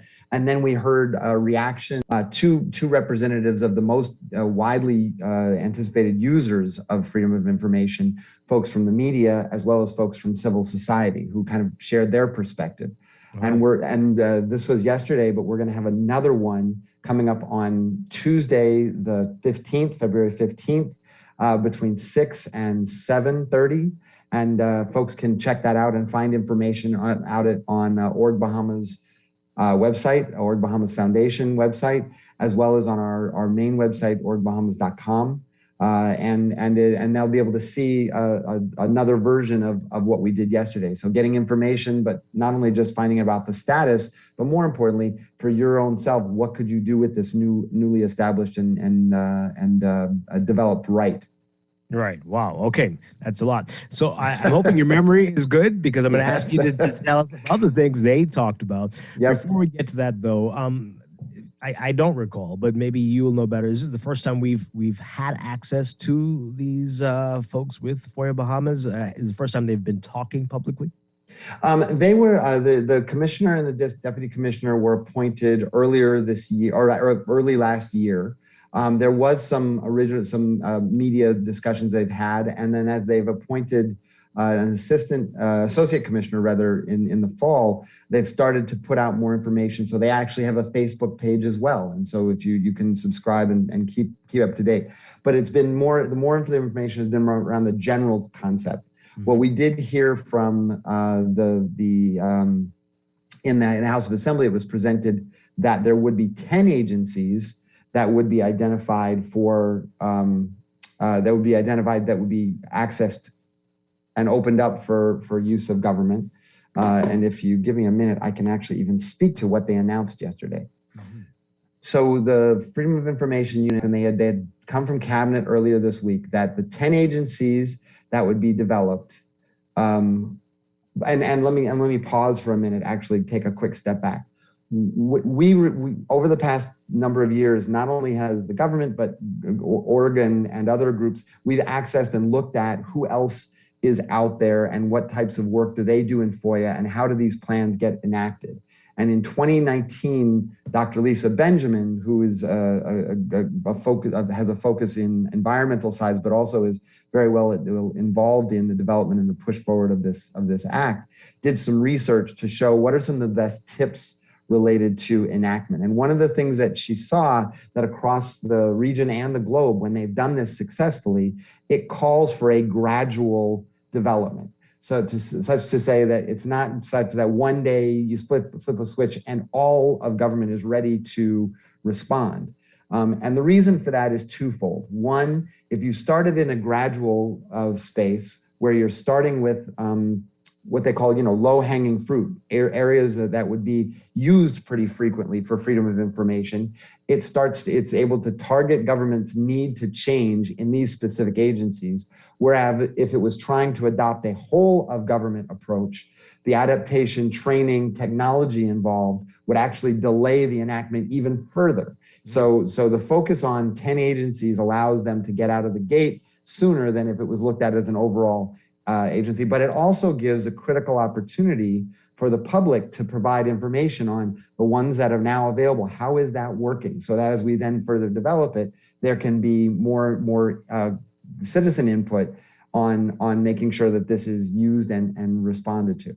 So along that line, we are, what we're hearing from the Freedom of Information is that the Bahamas is steeped in research. Okay, all right, that's encouraging. I think it is important, though, to be noted that the average enactment from law to be able to have the citizens use it typically falls between 3 and 5 years. So if this law was passed in 2017, we are on the farther side of that. So groups like Oregon, other citizen groups, the environmental groups that have been pushing to have this right and usability, I think there's also a body of frustration that has built up. We're starting to see movement, so that's good, but I think we still need to make sure that there's an attention to this and that the citizenry is still minded to advocate that this happens as soon as it can. All right. So we want to hear the 10, but did they give, before we get into it, a timeline? What are they looking at? So what I know is that they, the Deputy Commissioner Miller spoke to the fact that he was kind of cautioning to say he interprets that the movement for the 3 to 5 years would start once they actually once they hired the information commissioner, appointed the information commissioner, and that we're kind of midway in the process. But what we did hear from government earlier this year is that this would be the focus within the next year. So the training, the adaptation of technology, all of this should be happening within the next hopefully 12-month period or close to that. There was questions around that, and on our Tuesday session where the commissioner and his team will be there, it also is another opportunity to try and get a little bit more clarity on what's going to come forward and what we'll expect and how that can happen. Okay. They did talk about some of the steps that need to happen and some of the components that would have to happen to make it effective. First, they have to identify in each agency that has been selected an information manager that needs to be fully trained. And then they have to move whatever paper systems are available into an electronic system. And then there needs to be an overall structure around how to track requests, so that once you make your submission, and they did talk about the process of how to do that, and I can talk about that in a little bit, but ultimately that once you submit a request, it doesn't get lost within one agency, but that is being subsequently tracked from the central place to ensure that the timelines that are spoken about in the act are met. So it does become a change of culture and a change of operation, but that's the process that they shared. Okay, this is a lot, but let's talk about the 10. We're quite curious about that. The 10 agencies initially, and then we'll take it from there. Right, and I think this is a bit of a big reveal, but I think it does indicate something that is underlying to this. The information commissioner and the independent is meant to be within the confines of the act an independent agent. They are to be a corporation sole, meaning that they exist in a non-political space where what they're doing is they're representing the public interest. So as they make decisions on how this is rolled out, it's not to necessarily cater to what government can or can't do, or is steeped in, or it is supposed to be steeped in what is the ability for the public to access this right as meaningfully and responsibly as possible. So when you hear the 10 agencies, I think it indicates that they are on the right path related to this, at least from an outside perspective. Because these are the agencies that you would think our citizens, our media, our business folks, our academia is going to be interested in and will utilize for the most part. And they spoke to the fact that in selection, these were the ones they anticipated as being the most desired and priority areas. So the 10 agencies that they list are the Ministry of Finance, the Ministry of Health, the Ministry of Environment, the Deputy Director of Public Procurement, the Bahamas Investment Authority, the Treasury Department, Bahamas Power and Light, the Ministry of Public Service, the Department of Immigration, and the Ministry of Public Works. Okay. All right. So of the 20 some ministries that reflect, or 20 some rather departments and agencies that are there, these are going to be the first ones that they will make sure to activate and work through. But you can also think that a lot of the questions that have been coming up are environmental activists. They're going to want to talk to not only the Ministry of Environment, the Investment Authority, but also the Ministry of Public Works to understand the impact of the proposed development or things that are being worked on. The Ministry of Finance, who's actually done a pretty good job of proactively presenting information over the last number of years, is another place that means you can get deeper dives on some of the information that might have been provided. The Department of Public Procurement, which as per the Procurement Act, has a responsibility to provide the winners of bids and the terms of what those contracts. Right. Yeah, So if you think about the meat that is within these agencies, this to me seems like a good beginning place. But there needs to be then also the conversation of when is the timeline and the schedule for the next tranche of agencies and how will that proceed? Some of the work you would anticipate would be more on the front end, setting up systems for tracking. That doesn't have to be done. And once it's established, once that's established, the rollout of other agencies, then the work should not necessarily be the same amount as on this first group. So the logic of that would be that hopefully we would see movement in a quicker pace on the next grouping of agencies. But again, that's from an outside perspective. Yeah. All right. So yesterday we got a very interesting text from a listener who's saying that, the media has failed because we aren't revealing this information or coming to the public with the information about the contracts and about salaries. Why are we just finding about these things now? And I'm sure I made some snarky comment about this person must be new to the country and welcome.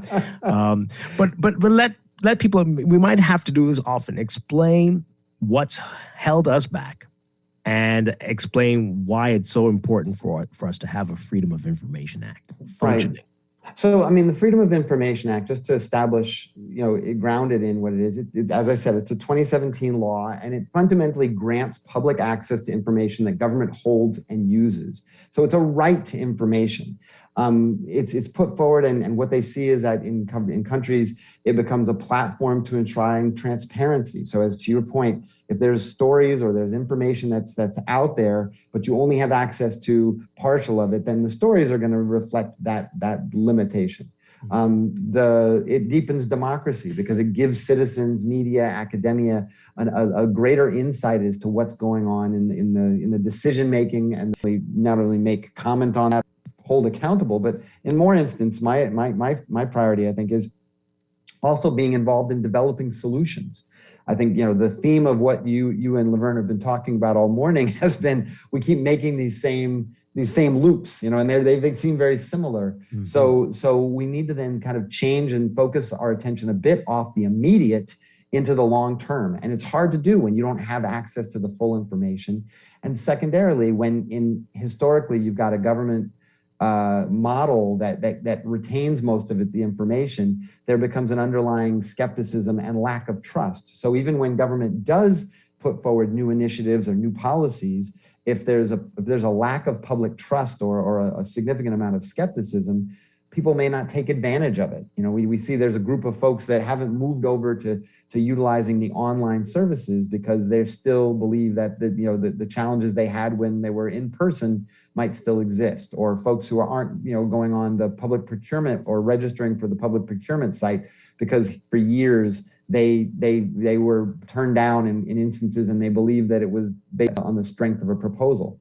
So this right now opens up the door for more information to be able to be provided and access to be greater, such that we can kind of understand that the system may actually work for us. There may be new opportunities. And then fundamentally, it combats corruption. When there's more information and people are more involved, there's greater likelihood that corruption will either be weeded out or that it will have less opportunity, and that affects not only the instance of corruption, but the perception. And this is something that 120 countries in the world have. They have the right to information laws. So out of 180, 120 have that. So we've joined this. The users, as we've talked about, the primary users are going to be media, because they're using it to fill out and meet their need to accurately represent the ongoings of a country to the citizens and the public. The academia, who utilizes this for the process of education and research and explanation. The activists, particularly in the environmental side, so that they can understand the implications not only to the environment, but to communities and understand the implications. But also business talked about is that freedom of information actually makes us more competitive. It drives more effective and efficient government spending, because if I'm preparing a bid to go for a government contract, but I don't have access to the types of bids that were happened before or the full information about a scope of work, I'm going to be putting out a bid that has a level of skepticism in it. And so when we know that there's stronger competitive bids and those bids are being seen in a more objective way, we know that there's tax money that's going to be used more effectively. And there's an opportunity now with citizens to follow up and ensure that those monies were spent and that the impact of how those monies were spent was ultimately achieved. So it as a fundamental component, it has the capacity to help us to move on some of these issues that haven't moved for a while. Did the panelists, did any of them talk about the process, how it's going to work, what will be the requirements if you do seek information? What did they tell? Sure, and I think they did, and there's actually a night, and we'll be making all the materials available through our website. We'll be sharing it with anybody who registers to go to the session, but I absolutely encourage everyone, check us out, come listen, be a part of the process on Tuesday, the 15th from 6 to 7:30, so that you can hear from yourself and that you can also issue whatever questions that we can get answered by the actual folks in the unit. But the process that they gave us kind of a workflow sheet need to know is that the Information Commissioner's Office or the Freedom of Information office is not where you go and request information from. The Act says, and this is a more direct model, you go to the information from to make that request. Each area will have a designated information manager whose whole responsibility will be to receive those requests, to acknowledge them, and then find out what part of that agency is actually needed to get the information. So you'd get the request would be made to the information manager. They would acknowledge that. They would transfer that information to the particular area. If there was a need for further clarification of what you're asking for information, that would be done. And then the actual record or bit of information would be sought. And then they would look at that information against the terms of the law, because there are exemptions where information can't be shared. They would look at what that test of whether it's in the public's interest to release this information if it has not been released prior to that. And then ultimately a decision would be made to grant that information or provide it. And all of that would happen within 30 days of your request. Once that, if there could be a determination that you've come to one part of the government and the information you're asking is actually held in another part of the government, and that would then result in a transfer or a deferral where you're putting it to another part of government. And that does then create the pathway. Another 30 days is then granted before you're able to get that information. And that's one of the areas that I think as we continue to advocate, we want to make sure that this is done in as short a period of time as possible, because the citizen's right is important, but the timeliness of that information can also be really crucial. But then the information would be granted if the information that's provided requires, they clarified this yesterday, if it requires some sort of production. You have to print out a report because it's only available in hard copy. You have to make a CD app that now requires blowing up or doing that kind of stuff. There will be a fee associated with that. The fees have not been set, but they are in law supposed to be really just determined of what it costs to produce that medium. But if they are electronic by virtue of what your request is, then the deputy commissioner spoke to the fact that there would not be a fee associated with that, because the access and the usage that is that. Now, in the case that you didn't get the information and you were denied that information, so then there's also an opportunity to appeal. So the citizen can appeal it, and that's where they would come to the information commissioner.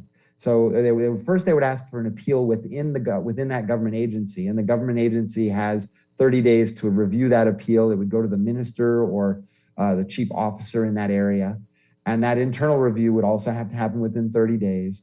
And if it was then turned down or justified that the information was not provided under the terms of their requirement, you could then further appeal it to the information commissioner, who then can make a determination, was it against the law? And they're supposed to act in the public interest.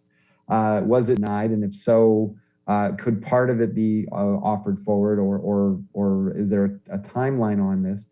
And more importantly, it can also then further, once that appeal's been processed, there can also be an appeal made to the Supreme Court. So it goes all the way up that there is a level of appeal process. So the citizen's right has the opportunity at a few different spaces to be considered and the information provided. But that is, again, that could be a lengthy process all told, but there is a scripted process. We mentioned the media a lot, but are there restrictions on who can access or try to access information? Do you have to be affiliated with the media? Can you be a regular person? Do you have to be a citizen? What do we know at this point? So the act speaks to the fact that the right is granted to all Bahamian citizens, all permanent residents, any incorporated or registered businesses, partnerships, or unincorporated associations that are formed under the laws of the Bahamas, and then any other person who or entity that maintains a business offices or branches in the Bahamas, having the right to others that for some reason might not fall within that grouping. Mm-hmm. And ultimately, it's also important to know that no one who asks for information needs to give a reason as to why you want to access that record. Okay. That is very good to know there. All right. We're going to take a break. When we come back, more of what we learned yesterday at the town hall, and more of what we can expect in the next one. And we'll take some of your questions as well. You can call in or tweet, Facebook us, text us, 422-4796. We're talking with Matt Aubrey with Org Bahamas. We're talking about FOIA, Freedom of Information in the Bahamas. We'll be back with more Morning Blend business after these messages. Stay with us. Gotta have some faith in the sound. It's the one good thing that I've got.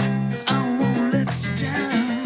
So please don't give me up. 'Cause I would really, really love to stick around. Oh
This traffic report is brought to you by Shield Insurance and Prudential Loss Adjusters.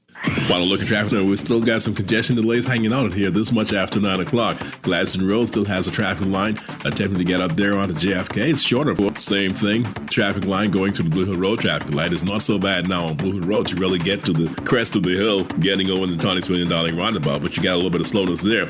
And those dual lanes on Independence Drive, both on the west side and the east side, are still loaded. We're still talking about the Southwest Gateway, some Walla Highway, greatly reduced, mind you, but you still got some traffic on that highway attempting to get up there onto the Tony's $1 million roundabout. Over on the east side of town, it's a slow ride along Prince Charles Drive from as far back as Seabreeze Estates and getting across Soldier Road. Prepare to ride the brakes all the way to that traffic intersection to Marathon Road. And Marathon Road still with a lengthy traffic line with a slow ride taking it out into the city on Wolf Road.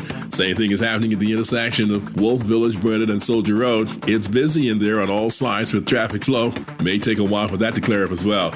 And the Eastern Road, surprisingly, still have that single lane of traffic slowly making its way out onto Shirley Street. But through all of this, West Bay Street is a mile wide coming into the city. Hopefully the congestions that we do see happening right now will be totally evaporating or so. This National Traffic Report being brought to you by the folks over at Garden of Eden, where you can enjoy the best boiled and stew on the island. Delicious Bahamian breakfast served from 7:30 every morning until 3 o'clock in the afternoon with grits or Johnny cake. Today they've got peas and grits with snapper and 2 sides for lunch on the menu. Call 819-5574. That's 819-5574 to make your order and get easy pickup directions. With the Ryder Sky look at traffic in real time, I'm VANN.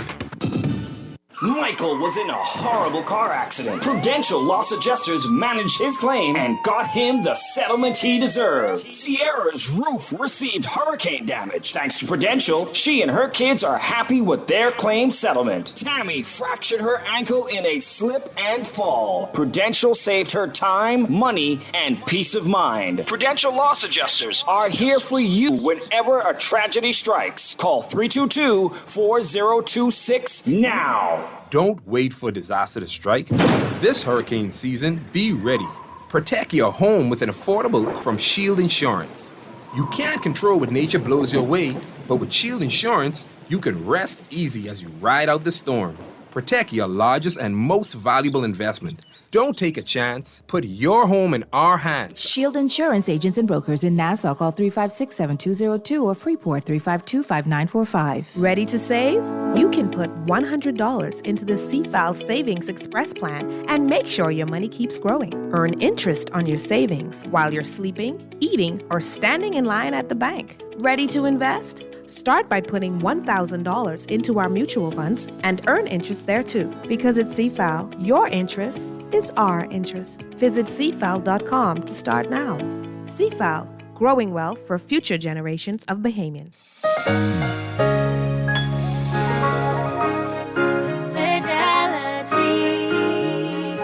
We're good for you. We know how important collecting to the success of your business. Start your relationship with Fidelity today so that we can show you the many options available to you with our merchant services. From click and pay options online to merchant terminals and e-commerce options. We're here to help your business succeed.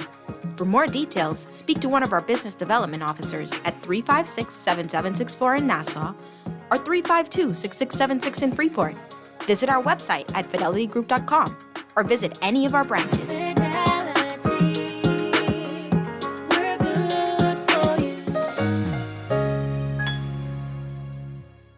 This is Guardian Radio 96.9 FM. Fresh news, smart talk, all day.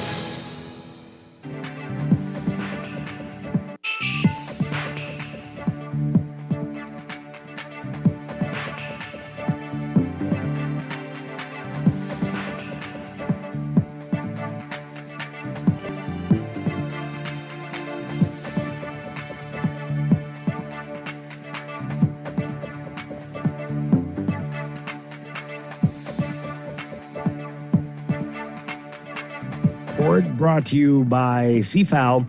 The United Arab Emirates needs new markets to invest in, and the Bahamas will be a good market as backup for them. That's according to the country's non-resident ambassador for the UAE and the state of Qatar, Tony Salem Jowdy, speaking yesterday, saying that the Bahamas has many untapped and under-tapped markets to present as export opportunities to the UAE. Jowdy was speaking during a press conference at the Ministry of Foreign Affairs, said there are plans in the works for the Bahamas to become a transit hub between the Middle East and the Americas, and even a business hub. He says more of those plans will be in the near future. He's cautioning Bahamians, though, to rely less on the sun, sand, and sea economic model and begin to explore more technology and artificial intelligence markets.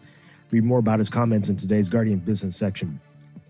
The Access Accelerator Small Business Development Center's new board will continue to ensure that micro, small, and medium-sized enterprises continue to have need to operate amidst the ongoing COVID pandemic. The new board was introduced during a press conference yesterday at the Ministry of Finance, where new chairman Lauren Baisden contended that the members will hit the ground running. And the Bahamas is the Caribbean country that posted the highest growth in government social spending during the course of the COVID pandemic. That's according to a recently released study by the Commission for Latin America and the Caribbean. The publication, entitled Social Panorama of Latin America, highlighted the social impact of the COVID pandemic, providing data quality and social spending in the region. The paper noted that while the Bahamas posted the highest growth in public social spending, the expenditure relative to GDP remains the lowest of the 5 Caribbean countries included in the survey, which included Jamaica, Guyana, Trinidad and Tobago, and Barbados.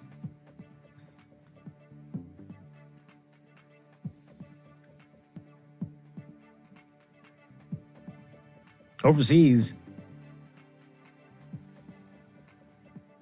spiking energy prices are raising utilities from Poland to the United Kingdom and Europe, leaving people struggling to make ends meet and small businesses uncertain about how much longer they can stay afloat. In response to this, governments across Europe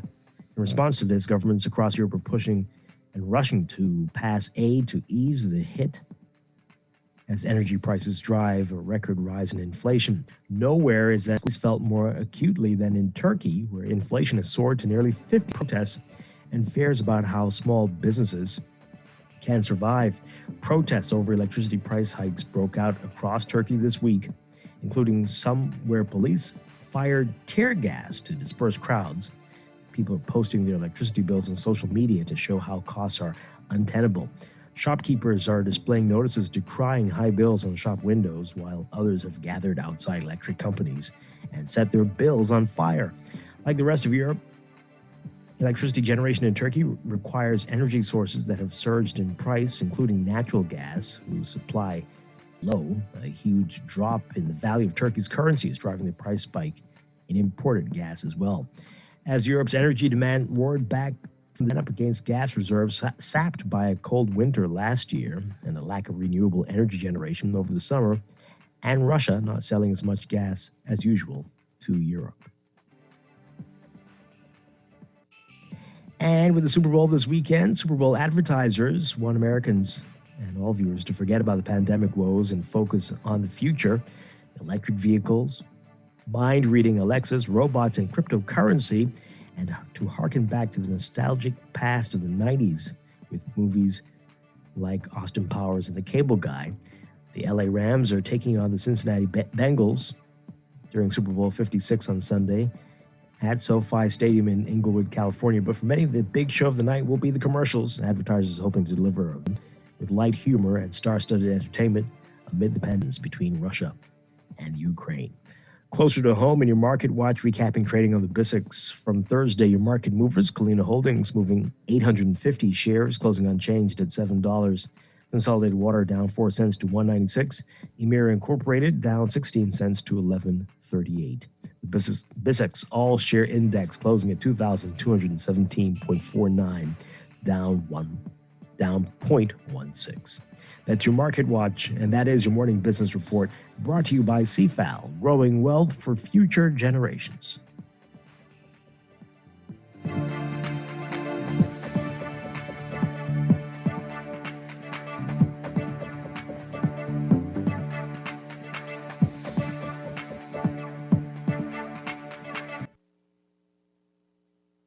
Big shot, good time, bend on the run, boy.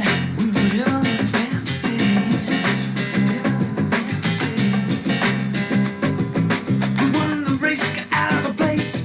Went back home, got a brand new face. And we are back here with Morning Blend Business on Guardian Radio 96.9. Dwight Strachan along with Matt Aubrey with Org Bahamas. We're talking about the virtual town hall meeting they had yesterday, getting some details about what was revealed about in the Bahamas and getting a preview of what's to come at their next town hall meeting set for Tuesday evening. All right. So, Matt, we know there have been some concerns about what we're going to get, the type of information we're going to get once this is enacted fully, and how much of the information will be redacted. Are those fears legitimate?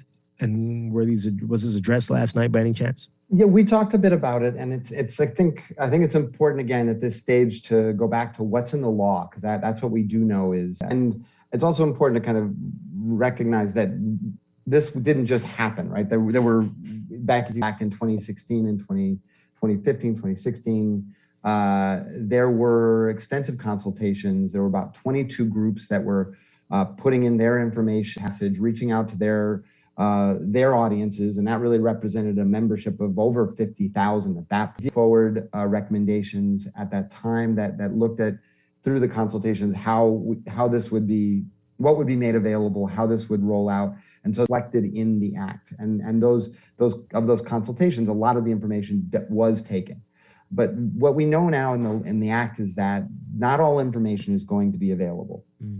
We know that not everything is open to public access. What the act really tries to do is strike a balance between the public access and the public's interest in keeping certain information confidential. So that becomes, again, the balance between what the citizen thinks they want and needs, and what the state then determines maybe this might have negative consequences by putting that information out. So in the exemptions, we see things like confidential information that is communicated between the Bahamas and a foreign government. Now that has implications, given that we know there are developers here that are state-driven corporations, right? Some of our construction companies that come from other countries are. So that may also be an area that might be questionable as to what information you might get on some of those developments. Records for which disclosure would prejudice Bahamian security or defense, so nothing that we want to put the country at risk on. Law enforcement records would be exempt if their disclosure could endanger anyone's life or safety, or if it would affect a pending prosecution or jeopardize the security of anything that's legally privileged as documents, those are exempt. And that may also be impartial. You may be able to get partial components of those documents, or the whole document may be exempt. Records that affect the national economy, I guess that could negatively impact the economy if they were seen out of context. Records that those are cabinet deliberations are still seem to be confidential and privileged. The records revealing commercial trade secrets. Dr. Lisa Benjamin always referenced this. So, for example, the breeding ground of the Nassau grouper. We don't want that information out there because people could take advantage of it and decimate a natural resource. So that has to be determined. It's containing sensitive personal information. So it's important that folks would know that your information that might be held by government is not something that could be accessed by virtue of FOIA. And those would still prevail. Some records could only be produced in part, and there may be exempt portions which are deleted or redacted. But you have to be notified what's the statutory that would prevent disclosure of that portion. And then ultimately for folks who are in it for the long game, what is that after 30 years, a lot of the records will no longer be considered exempt. And that's I think we advocated from civil society that it should be within 15 years or a shorter period of time. But places like the U.S. where it's a 50-year point before the information becomes exempt information becomes available for public disclosure. Right. So those are some of the parameters. But in each instance, as you make your request, it's to be determined from first the part of government that you've asked whether the information you're asking, and then if they decide, it can actually then be appealed not only within that agency but then further within the Information Commission. All right. All right. So I'm sure the first thing I'm thinking about here is Dwight, you're having a rough Friday. This is oh my goodness. Well, can I just, let me say one thing though. Ultimately, I mean, this is kind of what org focuses on, is the long term, right? Because we see the same things happening. So FOIA, we got into FOIA and we were not, there were a lot of groups that were plugging on, working on FOIA, got involved. And when we got involved in 2016, there were so many people who told us, it'll never happen. They'll never pass this law. And subsequently, the law did get passed. Was it passed exactly as we wanted? No. And then as they rolled out the enactment and only a few parts were enacted, again, you'd sit with folks in Starbucks, they're never going to do anything. So progress does take a long time. And to put it in context, this is stuff that not only are we struggling with, but across the world, folks are struggling with it. We're seeing record lows for public trust in government. And some of that doesn't have to do with the folks in government, it has to do with the structure of government and the fact that government changes slowly. And so I think what we have to see is recognize when things have happened like this, we now see government moving in this space. It's definitely not a time to put down your armor and say they need to keep pushing. But we also have to recognize that progress and movement has happened. Doesn't mean we're exactly where we need to be, but it does indicate that if we keep pressing on it and all of us from all our sectors take a responsibility, this is going to be key. Because if this law passed and nobody now uses it or decides it's not worth it, then it doesn't really achieve all the work that would have happened before. So we need to keep a bit of optimism and a bit of hope that there can be work on this, even in the face of a lot of other challenging things in our communities. Absolutely. So with what we've been talking about in the country all week about contracts where we're learning available immediately, or would that be deemed as, oh no, we have to, in the public interest, hold back on this until, or whatever excuses are given? So my takeaway is that the agencies that were put forward, which we can say that again for folks, indicate that you would be able to get information in that space, right? That they would talk about where and what information. So the Ministry of Finance, which puts information out before, it's going to require that information. The Ministry of what contracts are being purchased and how are those being determined out and delved out. So the process of freedom of information, I think, is also important to understand. This is a reactive process. This requires you to say, I want information and I know this area and this is what I want to see. Mm-hmm. So to the point that there are dedicated journalists that are working on investigative initiatives, that there are researchers, that there are groups like Brief, Save the Bays and Waterkeepers that are working on environmental issues, and they know what they're looking for. They can access and utilize a lot of this information. Will it come out in full? Maybe not, but that doesn't mean that they shouldn't process and go through an appeals process as necessary. Right. But what we have heard the Information Commissioner speak to, Information Commissioner Thompson, is the intent and the goal of his unit is to push and make information proactively, information you put out, to adopt a more open culture to sharing of information in our government. It reduces the need for a freedom of information request because the information is out there. So a lot of times what you'll speak about on Guardian, on Morning Blend Business, what we'll talk about, they come from other sources. They come from the IDB, they come from the IMF, they come from ECLAC, which just gave us this information.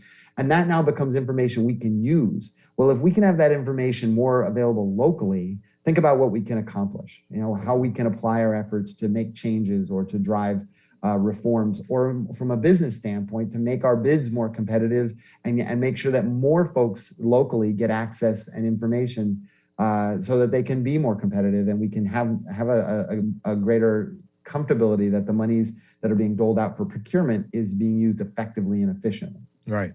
If you have any questions, folks, give us a call, 323-6232, 325-4316, 325-4259. Tweet us, Facebook us, text us, 422-4796. On your flyer, one of the questions you have here is, what happens if it doesn't work for you? You've gone through all the processes and then you keep hitting that brick wall there, and you've exhausted all of your avenues. Well, and I think what you're going to have too is a few folks who've been asking for information for a long time, maybe not a few folks, maybe more than a few folks, and haven't got that information. And they're going to be the first users. And so they're apt to really push forward. Persistence and patience are going to be crucial through this process. Not to say that the state clearly has a right to provide this and enact this law to ensure that the citizen can take advantage of it as soon as is possible. But there is an appeals process that's spoken about, and that comes from a global standard across the world where one part of government may say that they're not giving information. But within the law, we also have a whistleblowers protection that ensures that government folks who might be still in a culture of secrecy and they're directed or requested to give information will know that, one, they're required to by law, because that training needs to happen. But two, if the provision of that information, if they're getting some direction from internal to the public service not to give that information, doesn't want to make government look bad or whatever it is, there's actually protection for those folks. So it speaks to and encourages that. But that's going to need to be worked through. We're going to need to make sure that people believe that they see that. So just saying that we have access doesn't mean it's fully developed. And the only way it's going to become fully developed is if we keep working within the system. The appeals process that is outlined is pretty extensive. It takes time, but the process to get all the way to be able to make the Supreme Court make a decision is the top capacity in our country to be able to make that appeal. So it does speak to the fact that there may be challenges, it may be difficult, but there are mechanisms that people can take to keep furthering their interests and ensure that they get the information that not only they're legally due, but that might help and benefit them. And I think it's also important to recognize this isn't just media, and it's not just institutions like the University of the Bahamas or groups even like ours, or maybe day-to-day citizenry. If you're concerned about something in your community, there's health issues that you're noting among you and your neighbors. This is information from the Ministry of Health or the Department of the Environment that you can go and get information to check it up on. If you're looking at trying to decide and understand what are things we can do to improve the school in our area, and we need more information within that space. That's not one of the areas directly, but as we go forward, that's going to be an area where citizens, day-to-day citizens, families who are concerned about the educational opportunities for the kids can find out that information. Yeah. So I think there are a number of things within this space that we will be able to get immediately, but it doesn't mean that should be just the limit of where we determine it. It has to be used for us to see the applications. Do you think this will impact what we've been seeing over the past few years with whistleblowers, people who will expose information? They may just relax, get lax, throw their hands up and say, well, you all can easily, if you care, access the information. You don't need me. So whistleblowers thing in the Caribbean, because we're all so small. So the premise with whistleblowers legislation is you can have it in law, but you have to have the capacity to be enforce it. And in a space like the Bahamas, people know who's got the information, who gave the information, and so they know that there's a law that says there could be no recrimination against you or penalty against you, but you still have to be comfortable to feel like I can have the anonymity. And places like Trinidad, who have 1 million folks in their population, they have struggled with this as well. So this does reference a whistleblower's component, so that does speak to it. But I think we have to still work it through to establish how we work through that. And fundamentally, this is a migration of a culture. Our post-colonial governments, a lot of times they come from a whole space where official secrets is the mindset. Government holding information is the prevailing culture and model that was last century. And now moving forward, we're changing models. So we have to change that culture, not only through the systems and through laws like this, but also how we work it through. And that's not just within government, that's in both sides.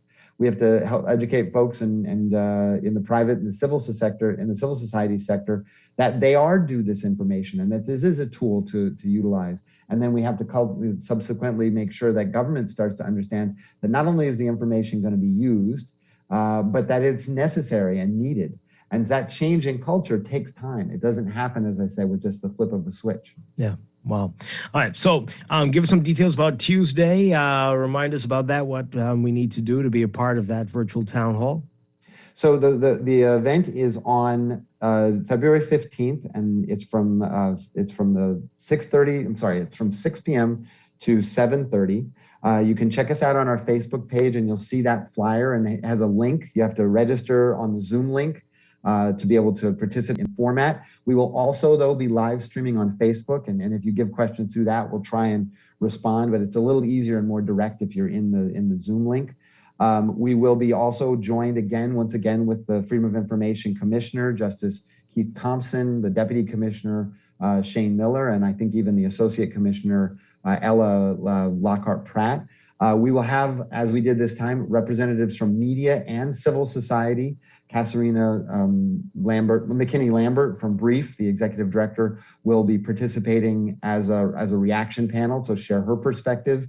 Erin Green, your colleague, and she will be speaking from a civil society and also a media perspective. And then we're also looking at another media representative. We have a couple of folks who are thinking about whether they can fit it in at that time. And it's also an opportunity for those folks who are participating to have insights. We are taking this as a learning opportunity, so we don't want to, this isn't going to be the space where you can necessarily have the platform to talk about the things that have been struggled for the last number of years. We're hopefully getting information that then can be put forward on this, and how do we then use this information to not only get informed, but ultimately we'll use it as effectively as possible. We'll give some information about the law, but we really encourage folks to participate. All the folks who participated this last time gave us some really good insight and input, good questions, which we were able to put forward. So we're hoping that they not only come back the next time for maybe further information, but also encourage everybody else that you would know. This is a great opportunity to learn, to grow this law and prepare for when it can be utilized, as well as to remind those folks in the commissioner's office that people are paying attention to accelerate this as quick as possible. Mm-hmm. Wonderful stuff, Matt. And if folks want that information and they don't have access, you can always send us emails at info@orgbahamas.com. All right, great. Hopefully we can get the commissioner on soon. But thank you very much for breaking that down for us. And we look forward to Tuesday. Matt Aubrey, always a pleasure. Thank you. Really appreciate it, Dwight. You have a great day. All right. We're going to be back after this break. This is Morning Blend Business on Guardian Radio 96.9.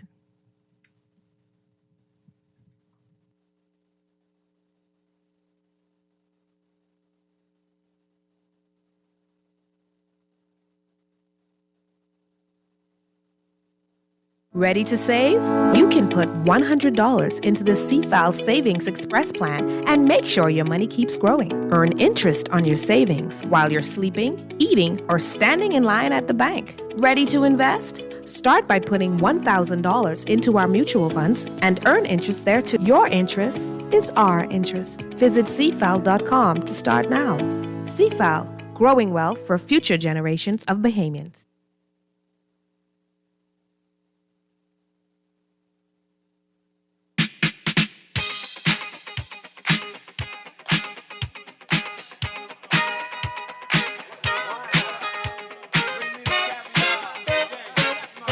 It's time for the Bahamas COVID vaccination raffle drawing, and we haven't done that for a few days, and that means we've got five gifts to give away really quickly. Let's do this. Remember, this is our partnership with the U.S. Embassy, and they're going to contact you. If I call your name, they're going to contact you to tell you how you can collect your prize. All right, so we've got 3 $50 jumbo gift cards giveaway, a $100 super value gift certificate, and a $250 gift certificate for the Sports Center. Wow, that's okay. Great stuff here. The first $50 jumbo gift card goes to David C. Allen. David C. Allen. Congratulations, David C. Allen. Then we've got another $50 John Bull gift card for Kendall Smith Jr. Kendall Smith Jr., a $50 John Bull gift card for you. And another $50 John Bull gift card for Nicole Anush Godfrey. Nicole Anush Godfrey. The $100 gift certificate for super value goes to John Alexander Sands. John Alexander Sands. Congratulations, John Alexander Sands. The $100 super value gift certificate for you. And then the $250 gift certificate goes to Tevea Bastian. Tevea Bastian, T-E-V-E-Y-A Bastian. Congratulations to you. You've got that $250 Sports Center gift certificate. Great stuff. That's the Bahamas COVID vaccination raffle drawing for today. Let's take a quick look at weather.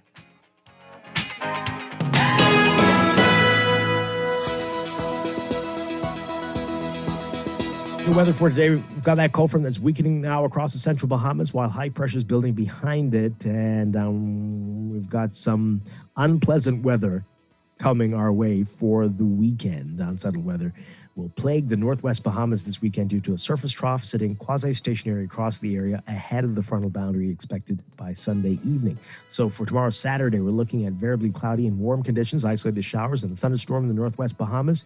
Partly sunny, warm and breezy with isolated showers in the central and southeast Bahamas. Sunday, Super Bowl Sunday, if you're planning an outdoor event, oh boy, partly cloudy to cloudy and warm with scattered showers and isolated thunderstorms across the northwest Bahamas. Partly sunny, warm and breezy with isolated showers in the central and southeast Bahamas. That's your Morning Blend weather check. And that is it for Morning Blend Business. Morning. Hope you all have a wonderful, safe weekend. We'll be back on Monday morning. Stay tuned for On the Clock with Aaron Green coming up next.